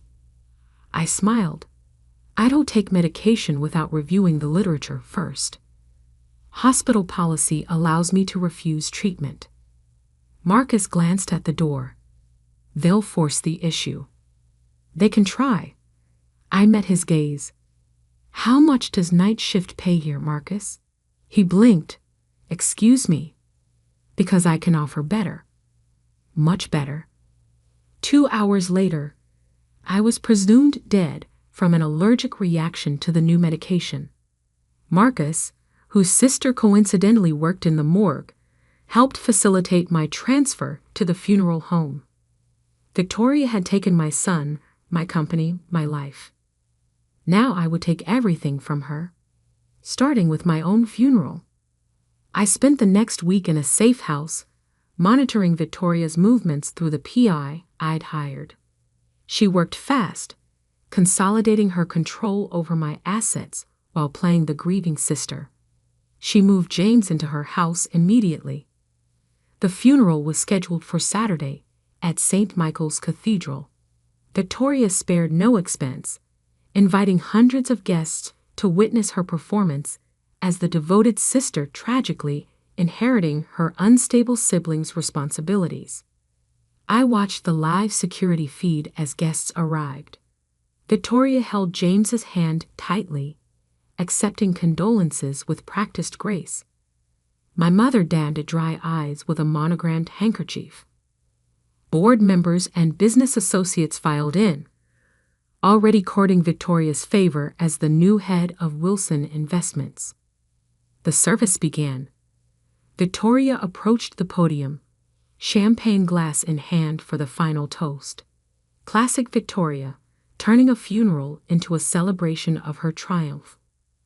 "My beloved sister Emily," she began, voice trembling perfectly. Though troubled in her final days, she would want us to celebrate life, to honor her memory by ensuring her son and her company are properly cared for. She raised her glass. To Emily, finally at peace, and to new beginnings. The massive cathedral doors creaked open. Sorry I'm late to my own funeral. My heels clicked against marble as I walked down the aisle. Victoria's champagne glass slipped from nerveless fingers, shattering at her feet. Gasps and screams erupted through the congregation. My mother fainted dead away, but I only had eyes for one person. "James," I called softly. "Come to Mommy." My son broke free from Victoria's grip and ran to me. I lifted him into my arms, breathing in his familiar scent. Victoria stood frozen, face ashen. "But you're dead." I saw the death certificate. The body. "You saw what you wanted to see," I smiled. "Just like I wanted you to." The doors opened again. Police officers filed in, led by Benjamin Gates. "Victoria Wilson," the lead detective announced. "You're under arrest for attempted murder, fraud, and conspiracy." As they led my sister away in handcuffs, I held James close. Victoria had forgotten the most important lesson our father taught us. Never underestimate someone with nothing left to lose. But my sister's arrest was just the beginning. The real war for Wilson Investments was about to begin. And this time, I wasn't playing defense. The media called it the funeral resurrection. Security footage of my entrance into St. Michael's Cathedral went viral within hours. Local news vans surrounded Wilson Tower, desperate for comments about the CEO who came back from the dead to expose her sister's plot. But I had more pressing concerns. "The formaldehyde smell won't leave my hair," I complained to Marcus, the orderly who'd helped fake my death. He now sat in my restored office, accepting a check that would ensure his sister in the morgue remained equally helpful if questioned. "Small price for justice," he replied, tucking the check away. "Though I admit, watching Mrs. Victoria's face when you walked in, that was priceless." I smiled, remembering my sister's champagne glass shattering on the cathedral floor. How was she enjoying her accommodations? County jail's finest cell. No Louboutins allowed.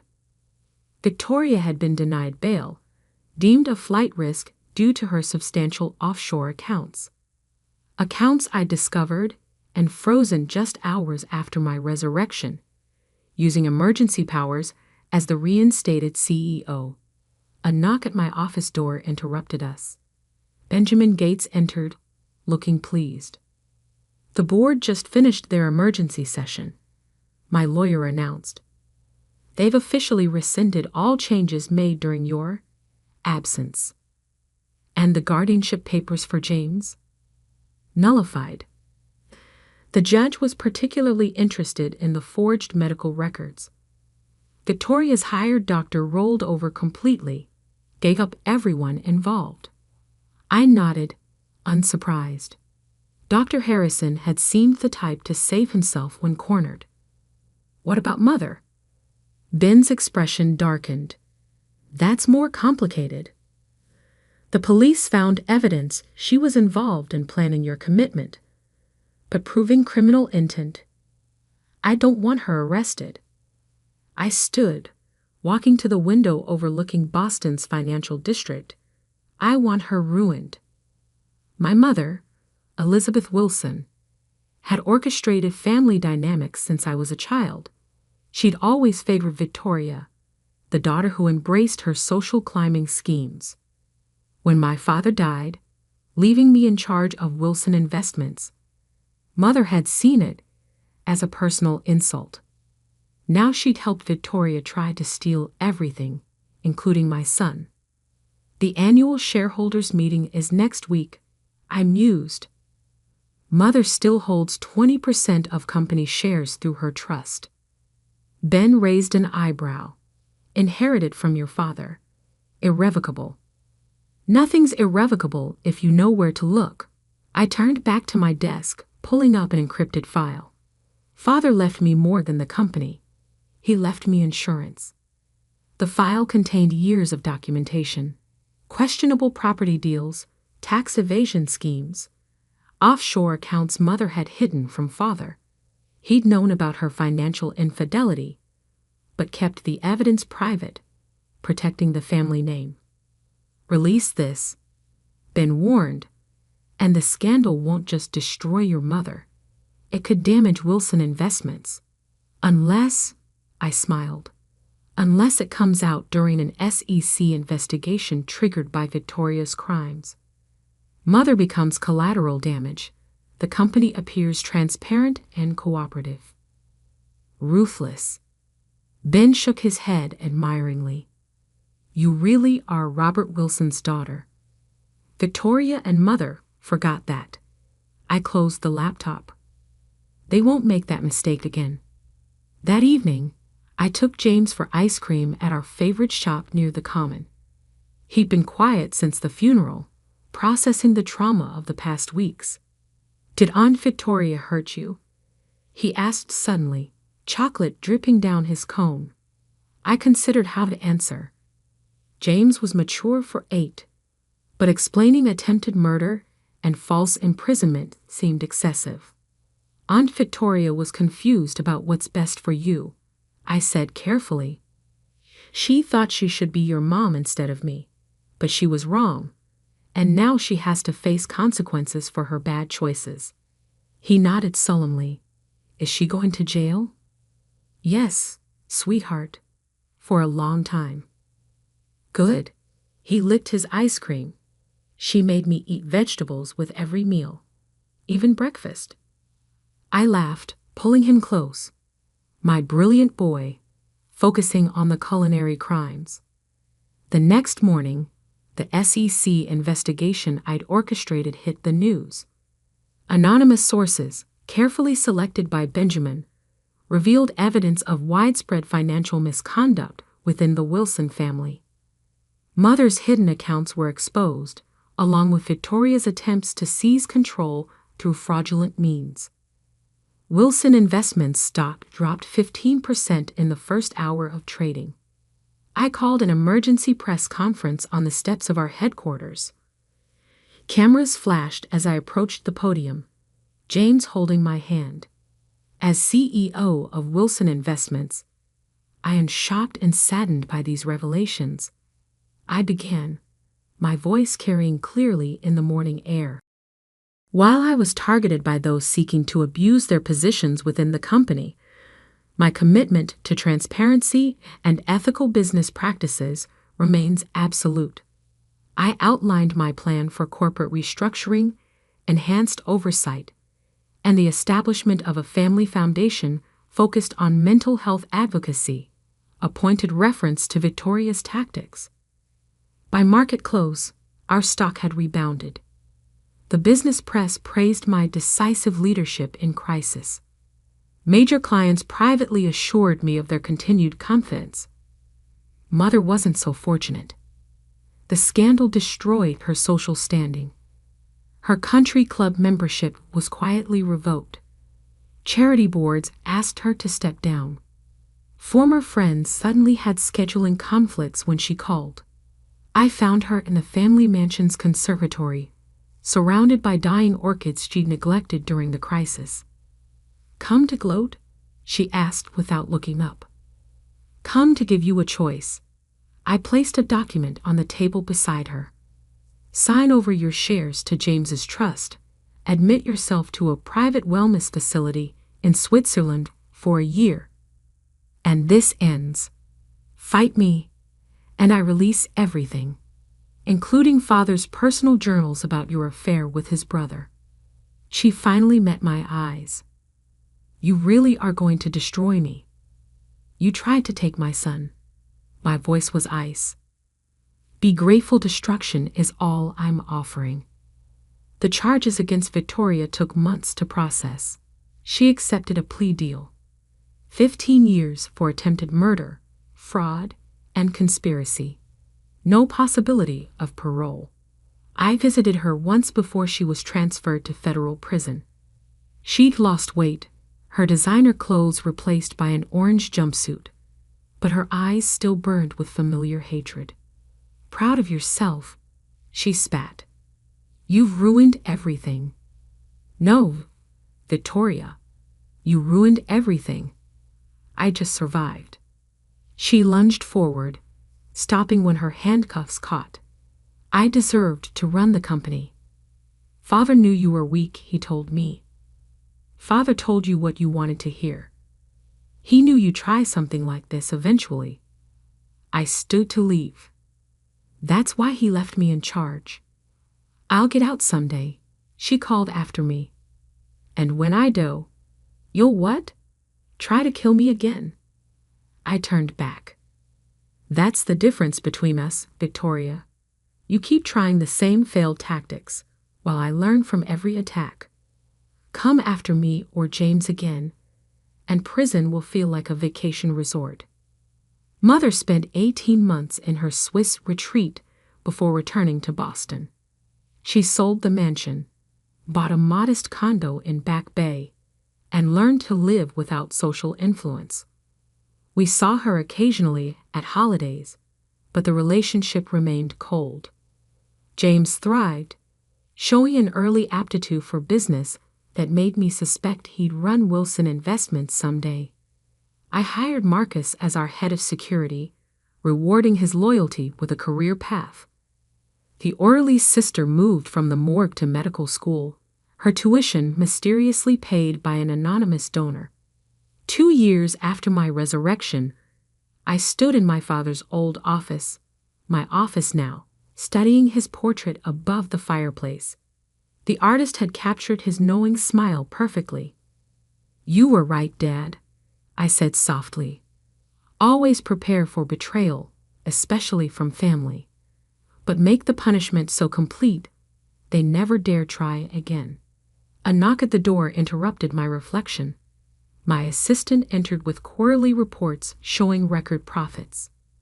Wilson Investments hadn't just survived the scandal. We'd emerged stronger. I signed the reports, my signature bold and clear. Emily Wilson, CEO.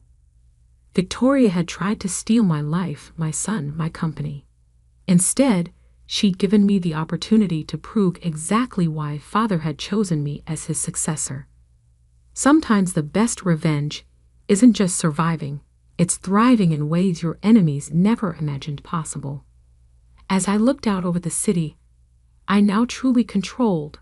I smiled. Victoria rotted in prison. Mother lived in social exile. And I had everything they tried to take from me. Plus the one thing they never had, the absolute certainty that I'd earned it all. The sun set behind the Boston skyline, painting the city in shades of victory.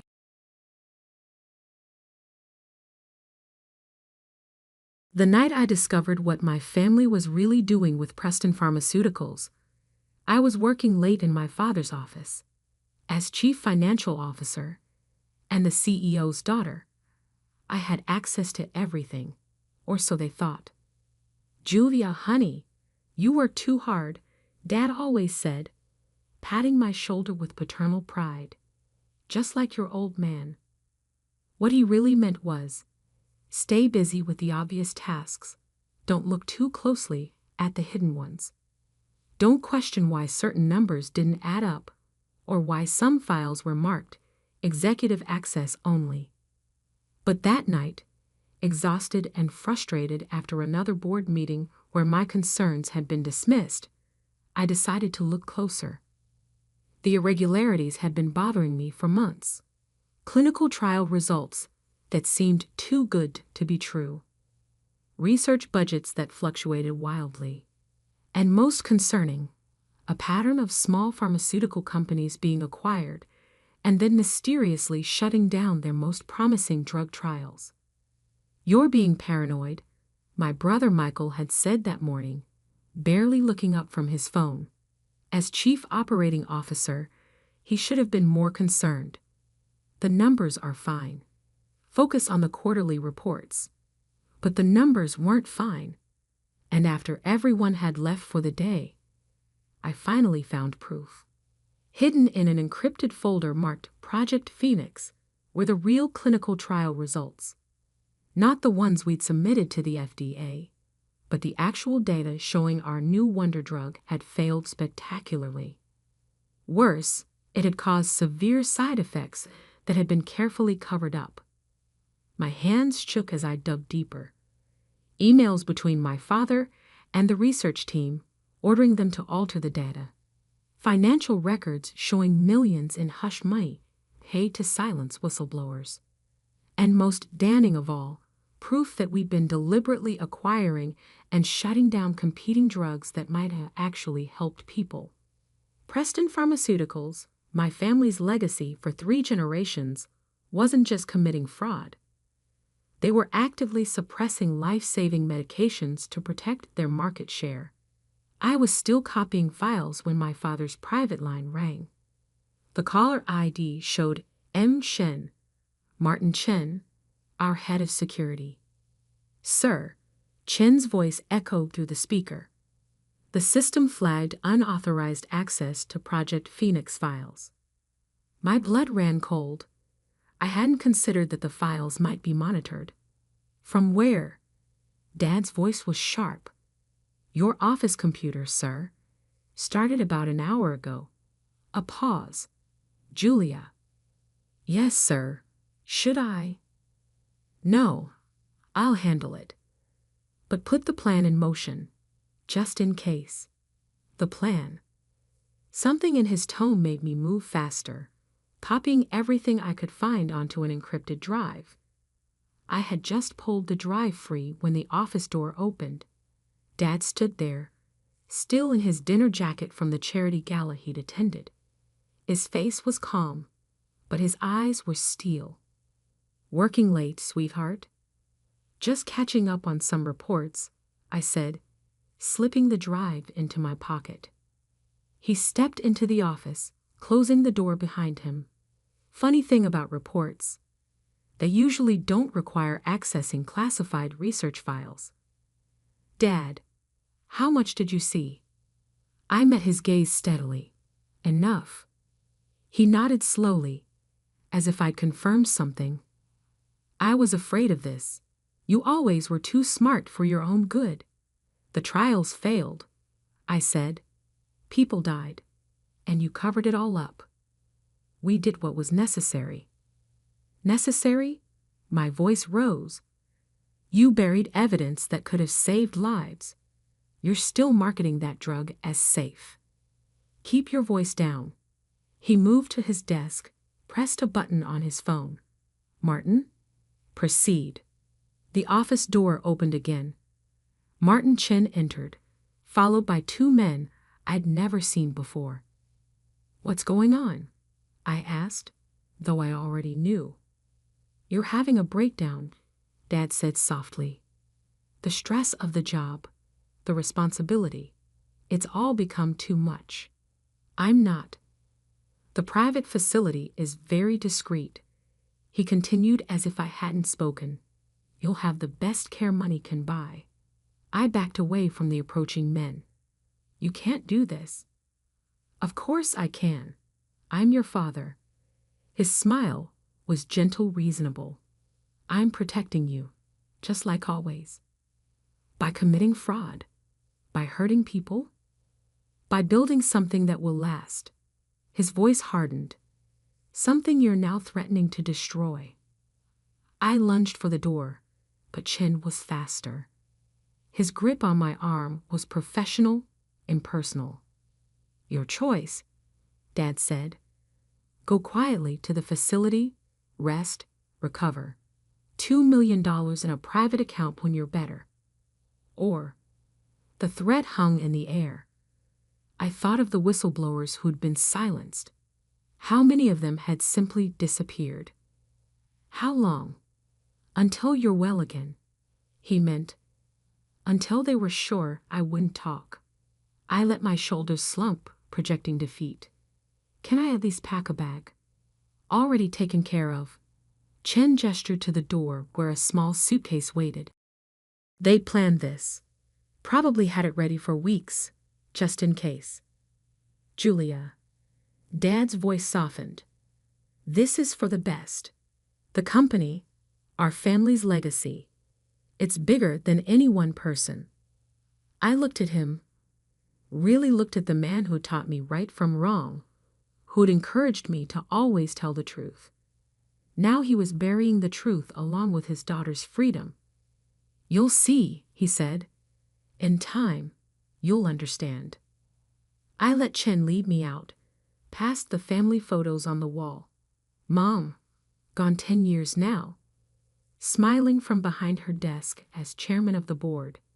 Michael and me at graduation, both heading for our predetermined roles in the family business. Generations of Prestons building their pharmaceutical empire. All of it built on lies. The drive felt heavy in my pocket as we took the private elevator to the garage. They hadn't searched me. Why would they? I was just their broken little girl, having a mental health crisis. Chen's men escorted me to a waiting car with tinted windows. As we pulled away from Preston Pharmaceuticals' gleaming headquarters, I caught my father watching from his office window. He raised his hand in what looked like a wave goodbye. He had no idea it was really goodbye. The facility is very comfortable, Chen said from the front seat. Private room, garden access, all the amenities. I said nothing, letting them think I was sedated by whatever they'd slipped into my water back in Dad's office. Amateur move, really. I'd seen it coming and only pretended to drink. 3 hours later, they delivered me to Aurora Grove Wellness Center, a beautiful estate nestled in the Berkshire Mountains. The kind of place rich families sent their problems to disappear. Welcome, Miss Preston, the intake nurse said warmly. We'll take good care of you. I'm sure you will, I thought. Right up until I escape. The drive was still in my pocket, heavy with secrets that could bring down an empire. My father thought he was buying my silence with $2 million and a padded cell. What he'd really done was give me everything I needed to destroy him. I smiled at the nurse, playing my role. Thank you. I'm so tired. Of course you are, dear. Let's get you settled. As she led me inside, I was already planning. They thought I was having a breakdown. Really? I was just getting started. Aurora Grove Wellness Center was a prison disguised as paradise. The gardens were beautiful, the staff unfailingly polite, and every window was fitted with unbreakable glass. Your father calls daily to check on your progress, Dr. Wells told me during our morning session. He's very concerned about your delusions. I smiled vacantly, playing the dutiful patient. The medication helps. Everything seems clearer now. She made a note in her file. They all loved making notes, documenting my supposed recovery from paranoid fantasies about corporate fraud. What they didn't know was that I was documenting everything too. The drive with Preston Pharmaceuticals' secrets was safe, hidden in the one place they'd never check. Inside the cheap plastic cross I'd been allowed to keep for religious comfort. But that wasn't the only evidence I was gathering. Every day, I added to my mental inventory of Aurora Grove, staff rotations, security protocols, delivery schedules. I made friends with other patients, particularly those who had their own reasons to want out. Like Sophia, a hedge fund manager's wife who'd threatened to expose his Ponzi scheme. They all said I was crazy too, she whispered during art therapy. Turns out being right looks a lot like being insane. Or Marcus, a former tech executive whose depression coincided with discovering his company's data mining operations. He taught me to hack the facility's supposedly secure Wi-Fi during our shared recreation time. The best prison, he explained, is one where the inmates think they deserve to be there. I also had an unexpected ally on the outside, Sarah Zhang, a junior researcher who'd worked on the failed drug trials. She'd reached out through a carefully encrypted email sent during one of my sanctioned internet sessions. I saved copies too, she wrote, and I know where the bodies are buried. Literally, in one case. Let me help. Slowly, methodically, I built my network and planned my escape. The facility's security was good, but it was designed to keep unstable patients in, not to stop a clear-headed woman with resources and determination. 3 months into my treatment, I made my move. It started with a fire alarm at 3 a.m. Not a real fire, just a clever bit of programming Marcus had planted in the system. As staff rushed to follow evacuation protocols, I slipped out through the kitchen delivery entrance. Using an ID card I'd carefully cloned during my volunteer work in the administrative office. A car was waiting, driven by Sarah, who'd taken a considerable risk coming in person. "Your father's security team checks on me weekly," she said as we sped away. "They have no idea I'm the one who first tipped you off about the trials." I changed clothes in the back seat, transforming from patient to professional. "Where are we going?" "Somewhere they'll never look for you." That somewhere turned out to be a small tech startup in Seattle, run by Marcus's former protégé. They needed a CFO who understood both finance and ethics. I needed a base of operations and legitimate income that couldn't be traced to Julia Preston. Emma Walsh was hired the next day, her impeccable references and background all carefully constructed by Marcus's network of disillusioned tech experts. "Your father's going crazy trying to find you," Sarah reported during one of our secure video calls. "He's hired private investigators, put pressure on local police. He really thinks you've had some kind of breakdown and wandered off." "What about Michael? Your brother's been named interim CFO. She hesitated. "He's pushing forward with new trials. More aggressive ones." My hands clenched. "More cover-ups?" "Worse. They're testing on vulnerable populations. People who won't be missed if something goes wrong." I had to move carefully. Simply exposing the evidence wasn't enough. Preston Pharmaceuticals had too many friends in high places, too many ways to bury the truth. I needed to build an airtight case that not even their army of lawyers could dismantle. For 2 years, I lived as Emma Walsh, earning trust and respect in Seattle's tech community while quietly gathering more evidence. Sarah kept me updated on Preston Pharmaceuticals' activities, documenting every violation, every cover-up. Marcus, who'd engineered his own recovery and release, helped me establish secure communication channels with other whistleblowers. Former employees, research subjects, family members of victims, all with pieces of the puzzle.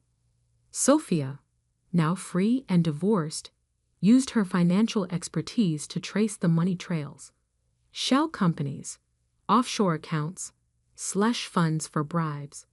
It was all documented and verified. "They're getting sloppy," she reported.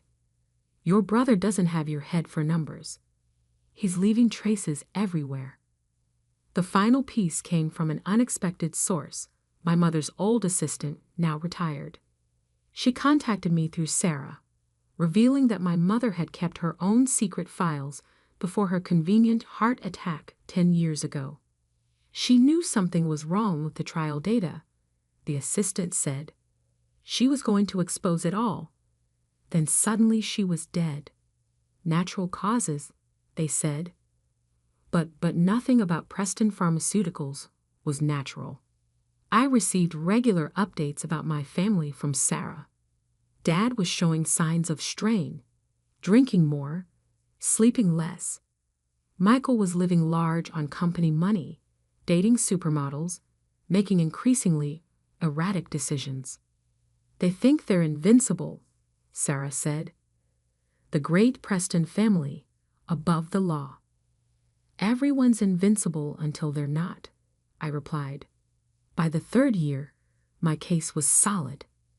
Every piece of evidence verified, every witness prepared, every document authenticated.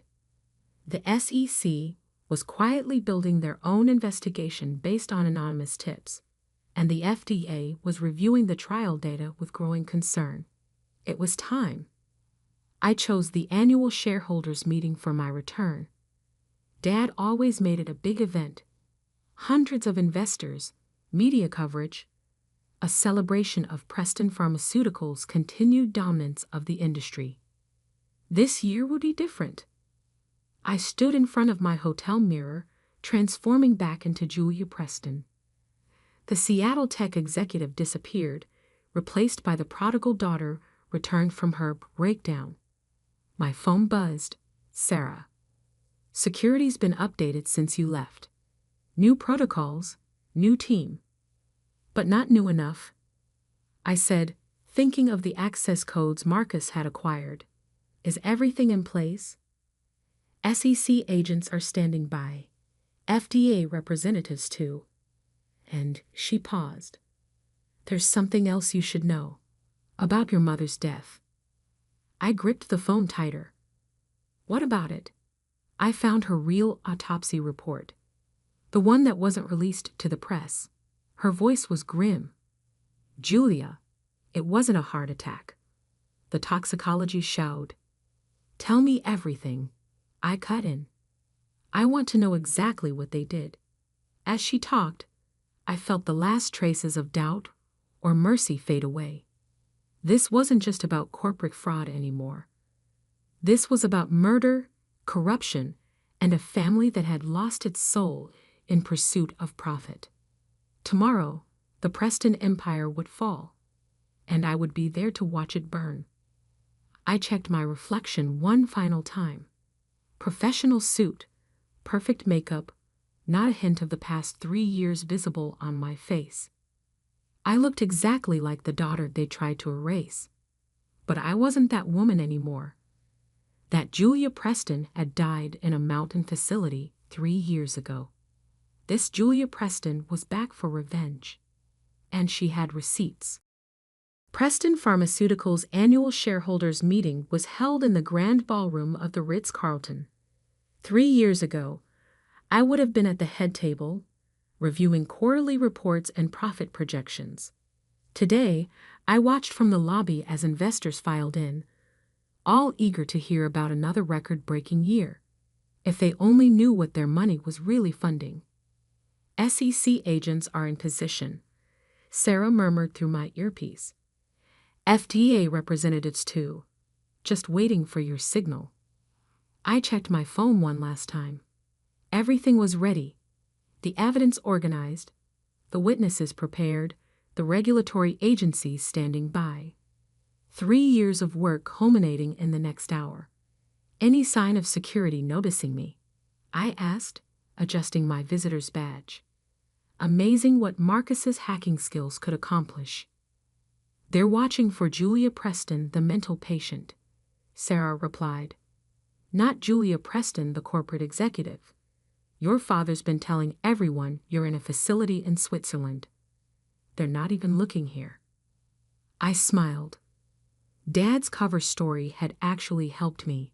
Everyone was expecting a broken woman, not someone who'd spent 3 years building a case against her own family.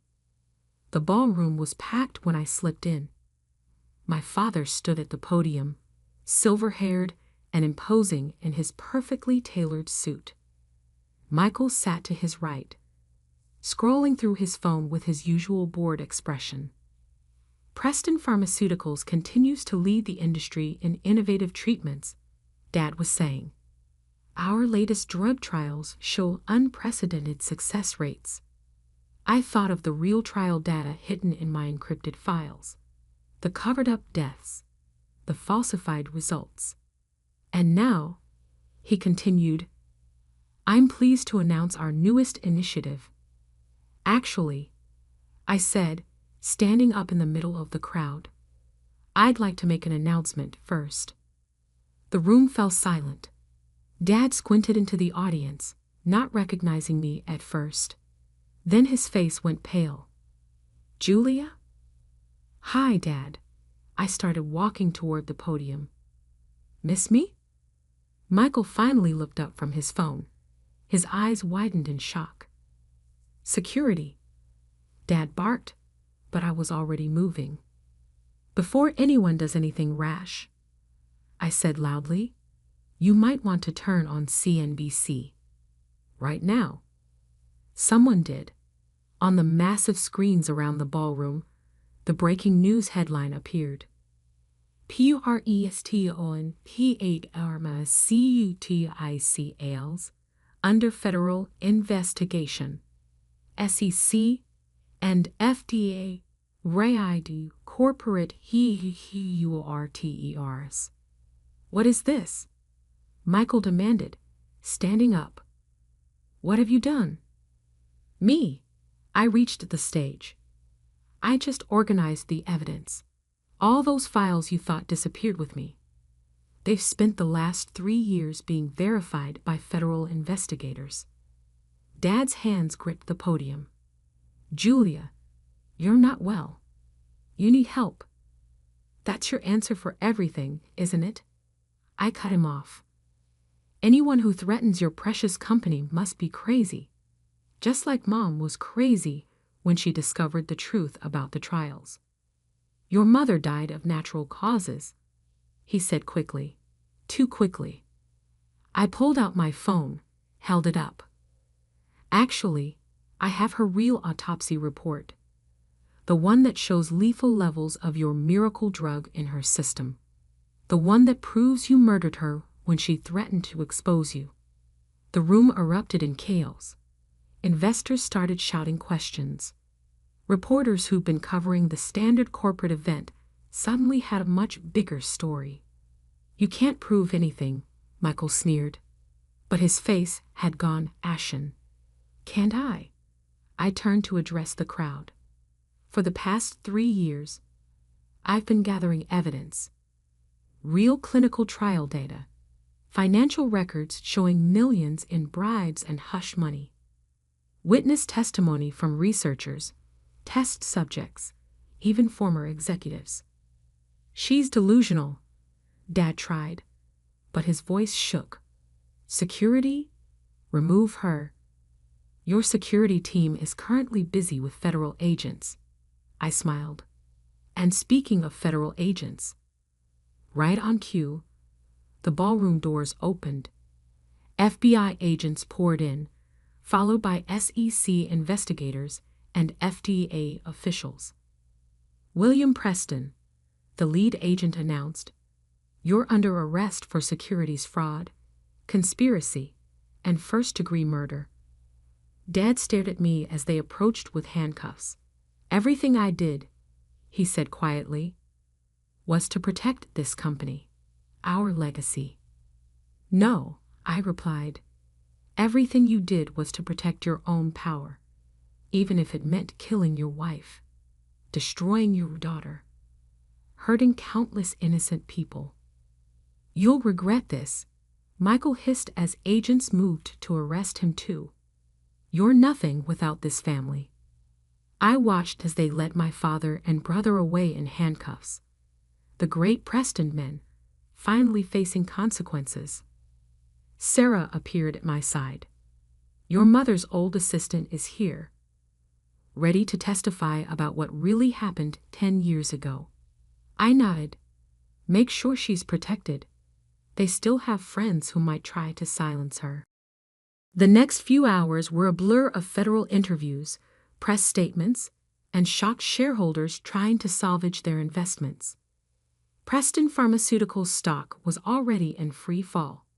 What happens now? Sarah asked as we watched agents box up evidence from Dad's office. Now, I picked up the family photo from his desk. Mom, Dad, Michael and me, all smiling for the camera, all pretending to be perfect. Now the truth comes out. All of it. Over the next few weeks, the Preston empire crumbled. The evidence was ironclad, the witnesses credible, the paper trail undeniable. Dad and Michael faced multiple life sentences.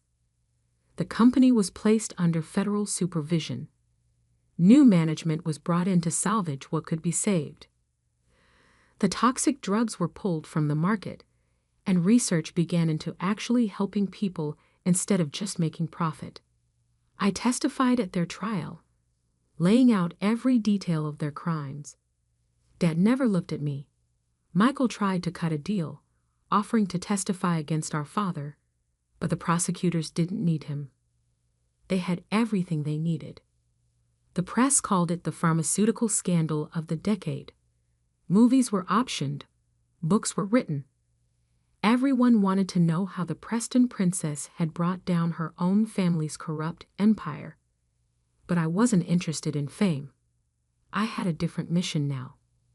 6 months after the arrests, I stood at my mother's grave.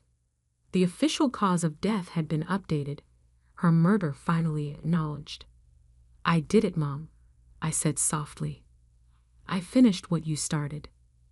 Sarah joined me, carrying a stack of papers. The new board wants you to take over as CEO, she said. Help rebuild the company the right way. I considered it. The chance to transform Preston Pharmaceuticals into what it should have been all along, a company that actually helped people. On one condition, I said. We rename it after Mom. Sarah smiled. Catherine Pharmaceuticals does have a nice ring to it. I placed flowers on the grave, thinking about legacy and truth, and the real meaning of family. Dad and Michael would spend the rest of their lives in prison, paying for their crimes. The corrupt empire they'd built had fallen, but something new could rise from the ashes. Something honest. Ready to get to work? Sarah asked. I took one last look at the grave, then turned toward the future. Always. 1 year later, I sat in the CEO's office, my office, reviewing the latest trial results. Real results this time, showing promise for treating previously incurable conditions. A news alert popped up on my computer. William Preston found dead in prison cell, apparent suicide. I closed the alert without reading it. The past was done. I had a company to run, people to help, wrongs to right. My phone buzzed. A text from Marcus. Your father left a letter for you. Burn it, I replied. Some chapters needed to stay closed. Catherine Pharmaceuticals was thriving, its stock price recovering as investors recognized our commitment to ethical research and development. The same drive for excellence that had corrupted my father was now being used to save lives. Sarah knocked on my door. Ready for the board meeting? I gathered my papers, straightened my jacket, and stood up. The family portrait that once dominated this office was gone, replaced by my mother's medical school graduation photo. She was smiling, full of hope and purpose, just like I was now. "Ready?" I said. The Preston legacy was dead, but something better had taken its place. Sometimes the best revenge isn't just exposing the truth. It's building something true from the ruins of lies.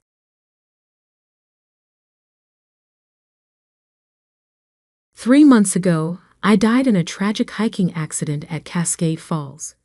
At least, that's what my sister Diana told everyone. The reality was far more complicated and much darker. I watched a local news report from a motel room 50 miles outside of Seattle, my coffee growing cold as the anchor solemnly described my fatal fall.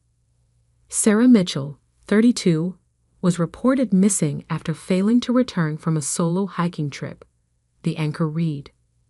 After an extensive 3-day search, authorities discovered signs of a tragic accident near the upper falls. While no body has been recovered, experts believe survival would have been impossible given the conditions. The camera cut to Diana, her perfect face streaked with artfully applied tears. "She was my best friend," she sobbed. "My only sister. I can't believe she's gone." I turned off the TV, my hands shaking with anger. Best friend. Right? That would be why she'd taken out a $5 million life insurance policy on me 2 months before my accident. The truth was, I hadn't been anywhere near Cascade Falls that day. I'd been in my Seattle apartment, preparing for a business trip to Phoenix, when I got the call that changed everything. "Ms. Mitchell." The voice had been professional, cautious. "This is Agent Cooper with the FBI's Financial Crimes Unit. Do you have a moment to discuss your sister, Diana Mitchell?" That call had saved my life, because Agent Cooper had evidence that Diana had been planning my death for months. Bank records showing massive debt.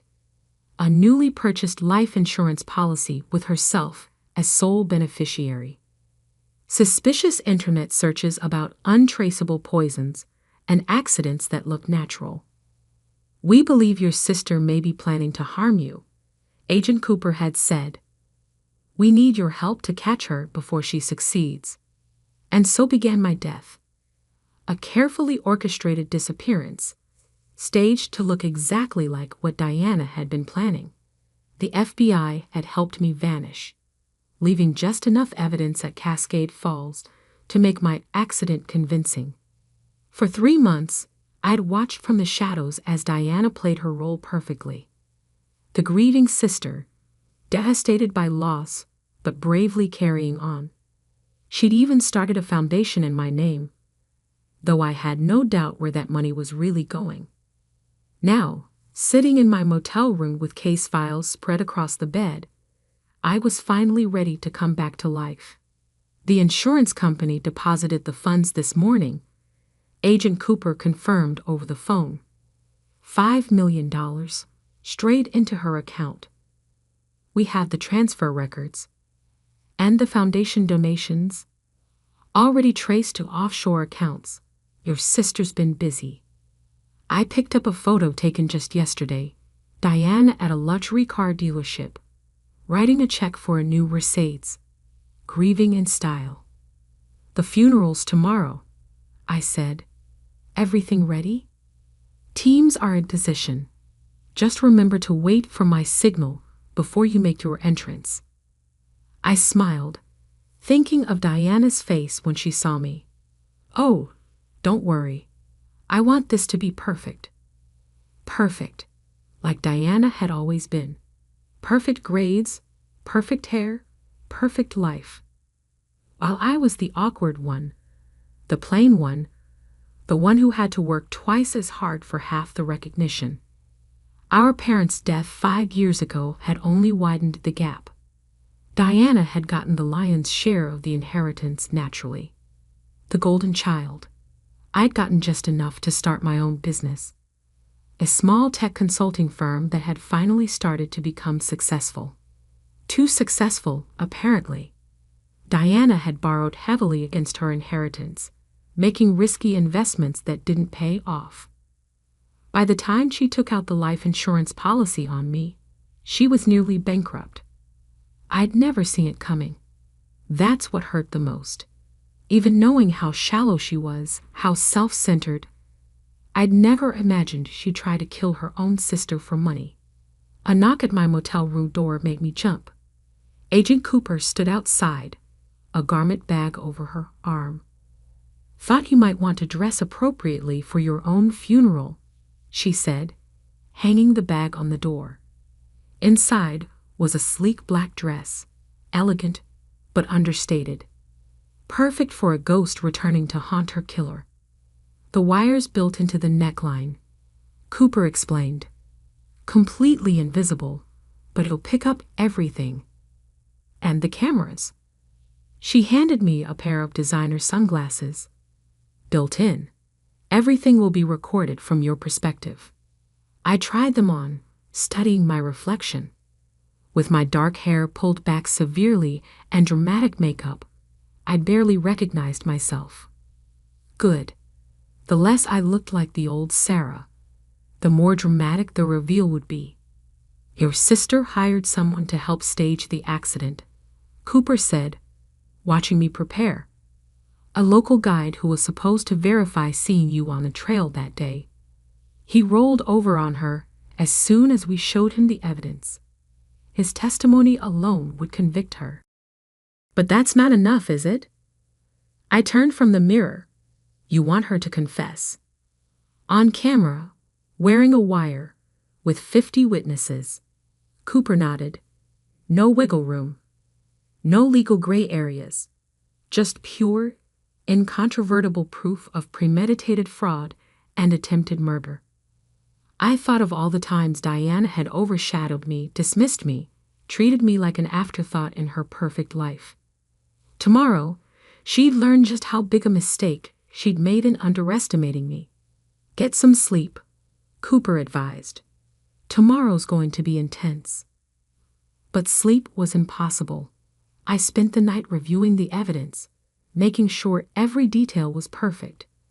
Bank statements showing the money trail. Emails between Diana and the guide discussing the accident.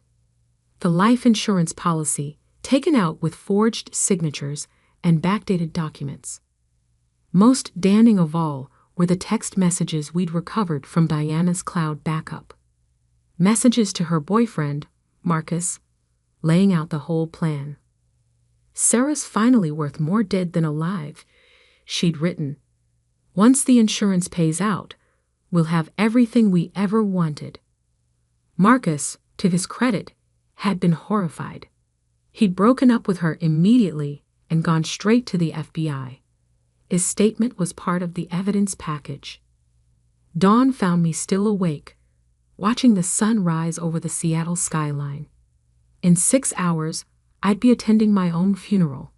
In 7, my sister's life would implode. The church was one of those grand old buildings in the historic district, all Gothic spires and stained glass. Diana had chosen it for maximum dramatic effect, no doubt. The parking lot was already full when we arrived. She'd invited hundreds of people to witness her performance. "Remember," Cooper said as we parked a block away, "wait for my signal. We need her to incriminate herself before you make your entrance." I nodded, adjusting my sunglasses. Through the tiny camera, I could see the funeral guests arriving in their somber best. Many were crying. Diana had clearly sold my death well. "There she is," Cooper pointed. Diana emerged from a black limousine, stunning in designer mourning wear. Her blonde hair was artfully tousled, her makeup perfect despite the tears.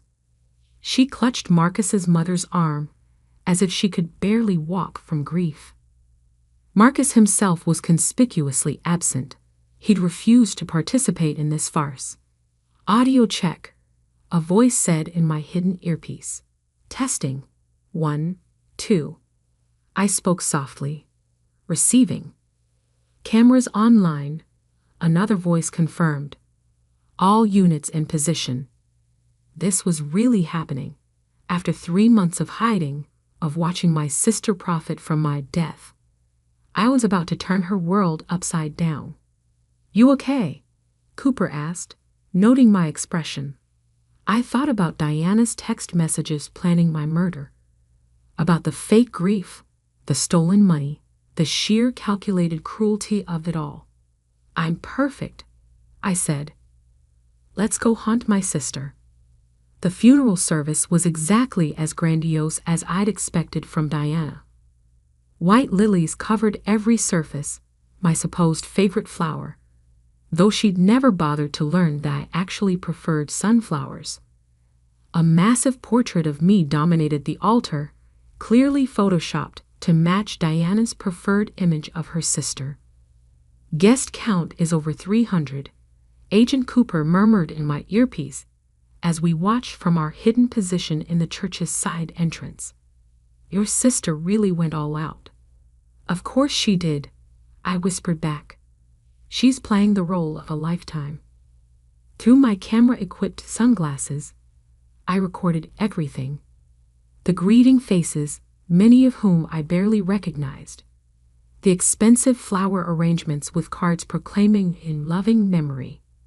The donation box for the fraudulent foundation Diana had started in my name. "Target approaching microphone," another agent reported. "Showtime." Diana glided to the podium like an actress taking center stage. Her black channel dress probably cost more than most people's monthly salary. The insurance money was clearly already being put to use. "My beloved sister," she began, her voice trembling perfectly. "My Sarah. My best friend." I had to admire her performance. The slight catch in her voice, the elegant dab at her eyes with a monogrammed handkerchief. It was masterful. "Sarah was more than just my sister," Diana continued. "She was my rock, my conscience, my greatest supporter." Through my earpiece, I heard Agent Cooper snort softly. We'd both read the text messages where Diana had called me a useless burden and plotted my death. When she went missing that day, Diana's voice broke beautifully. I knew something was wrong. Sarah was so careful, so responsible. She would never have taken risks on that trail. Actually, I was an experienced hiker who tackled much harder trails than Cascade Falls. But Diana had never bothered to learn that about me either. "The foundation we've started in her name," she went on, "will help other families dealing with similar tragedies. Already, your generous donations have made such a difference." "Money transfer confirmed," an FBI analyst reported in my earpiece. "Another 100,000 moved offshore this morning." I smiled coldly. Diana hadn't wasted any time laundering the foundation money through her network of shell companies. "I just wish," Diana dabbed her eyes again, "I just wish I'd been able to say goodbye, to tell her how much I loved her." "Target is moving to phase 2, Cooper murmured. "Get ready." Right on cue, Diana's voice strengthened with false resolve. "But Sarah wouldn't want us to dwell in sadness. She'd want us to celebrate her life. That's why, in her memory, I'm announcing a new initiative." She went on to describe an elaborate charitable program that would never exist. More ways to collect donations, more schemes to steal money in my name. "We've got it all," Cooper confirmed. "The foundation fraud, the insurance scam, everything. Time for phase 3. I watched as one of our undercover agents approached the podium, handed Diana a note. Her performance didn't slip for a second as she read it. "Oh," she said softly into the microphone. "I've just been informed that they may have found something at the falls." Murmurs rippled through the crowd. This was the moment Diana had planned carefully. a dramatic announcement that would cement the story of my death and eliminate any lingering questions. The search teams, her voice shook, they've discovered evidence, personal items that confirm. She pressed the handkerchief to her mouth. That confirmed my beloved sister is truly gone. The congregation erupted in fresh grief.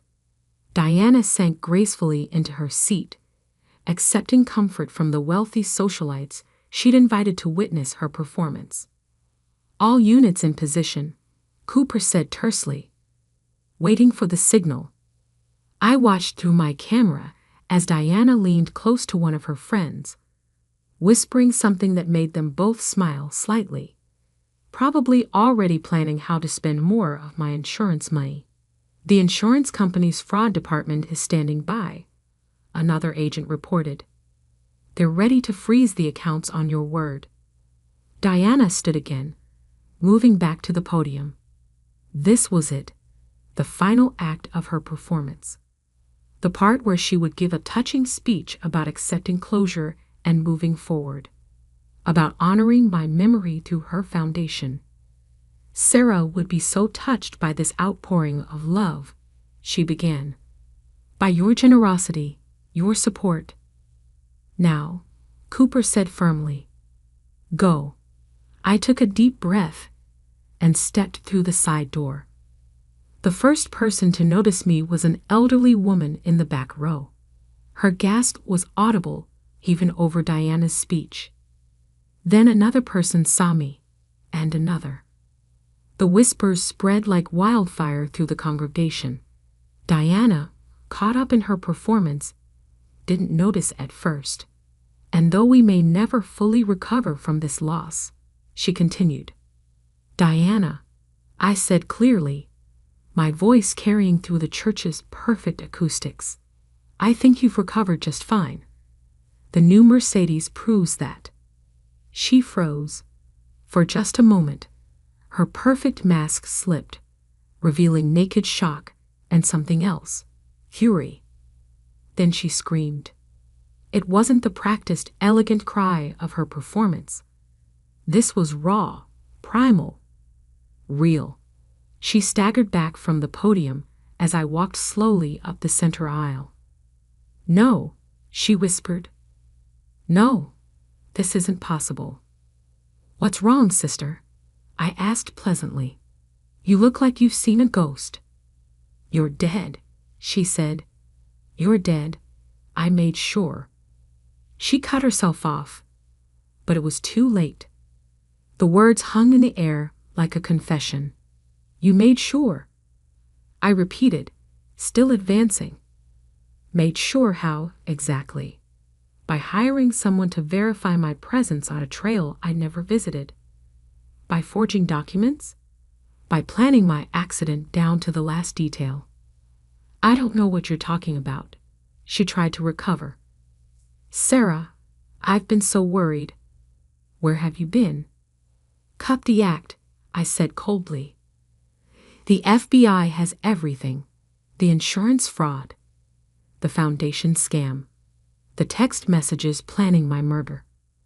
On cue, Agent Cooper and her team emerged from their positions around the church. Diana's eyes darted between them like a trapped animal. This is ridiculous, she laughed nervously. There's clearly been a misunderstanding.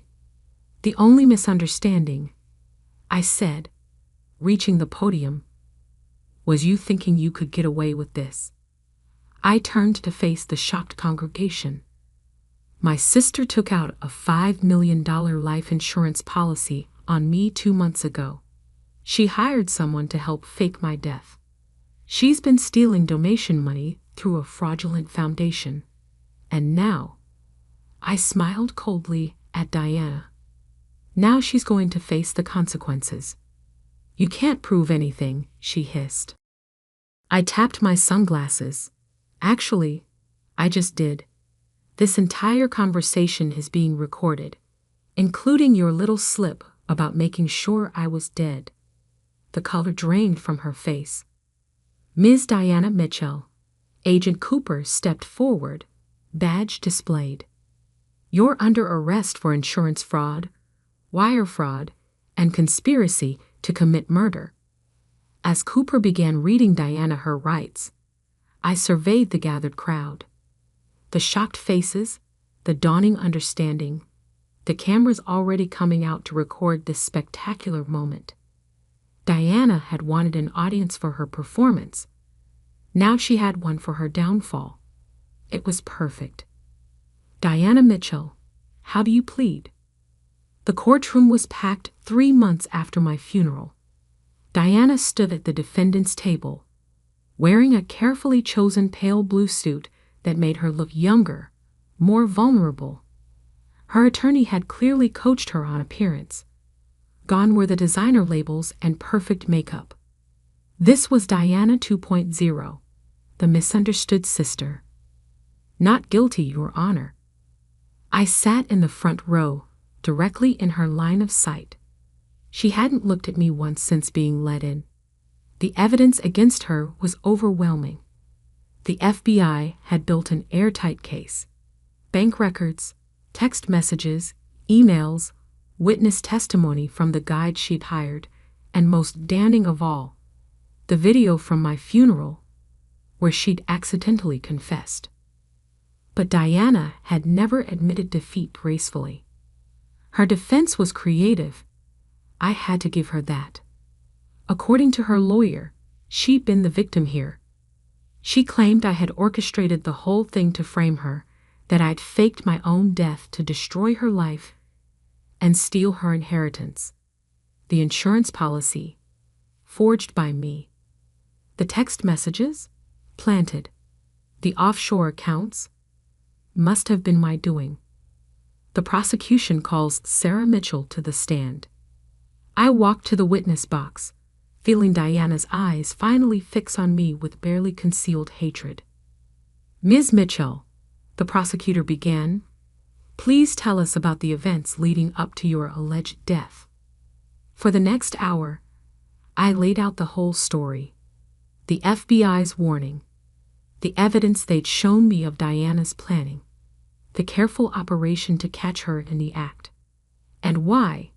The prosecutor asked.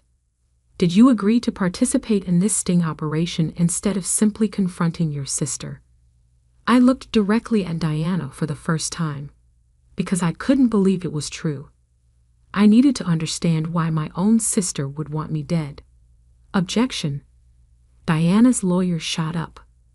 Speculation about my client's intentions. Sustained, the judge ruled. The jury will disregard that last statement. But I'd seen several jurors' expressions. They'd heard what they needed to hear. The trial lasted 2 weeks. Every day revealed new details of Diana's scheme. The insurance agent testified about the forged policy documents. The hiking guide described how she paid him to lie about seeing me on the trail. Marcus, Diana's ex-boyfriend, detailed the conversations where she planned my accident. Through it all, Diana maintained her innocent act. Tears at appropriate moments. Confused looks when damning evidence was presented. Hurt glances at me, as if she couldn't understand why her beloved sister would do this to her. It might have worked, if not for the video. On the final day of testimony, the prosecution played the complete recording from my funeral. The camera in my sunglasses had captured everything in perfect clarity. Diana's performance, her shock at seeing me, and most importantly, her damning words, "You're dead," I made sure. The jury took less than 2 hours to reach a verdict. On the charge of conspiracy to commit murder, we find the defendant guilty. Diana's perfect mask cracked. On the charge of insurance fraud, we find the defendant guilty. Her fingers gripped the table until her knuckles went white. On the charge of wire fraud, we find the defendant guilty.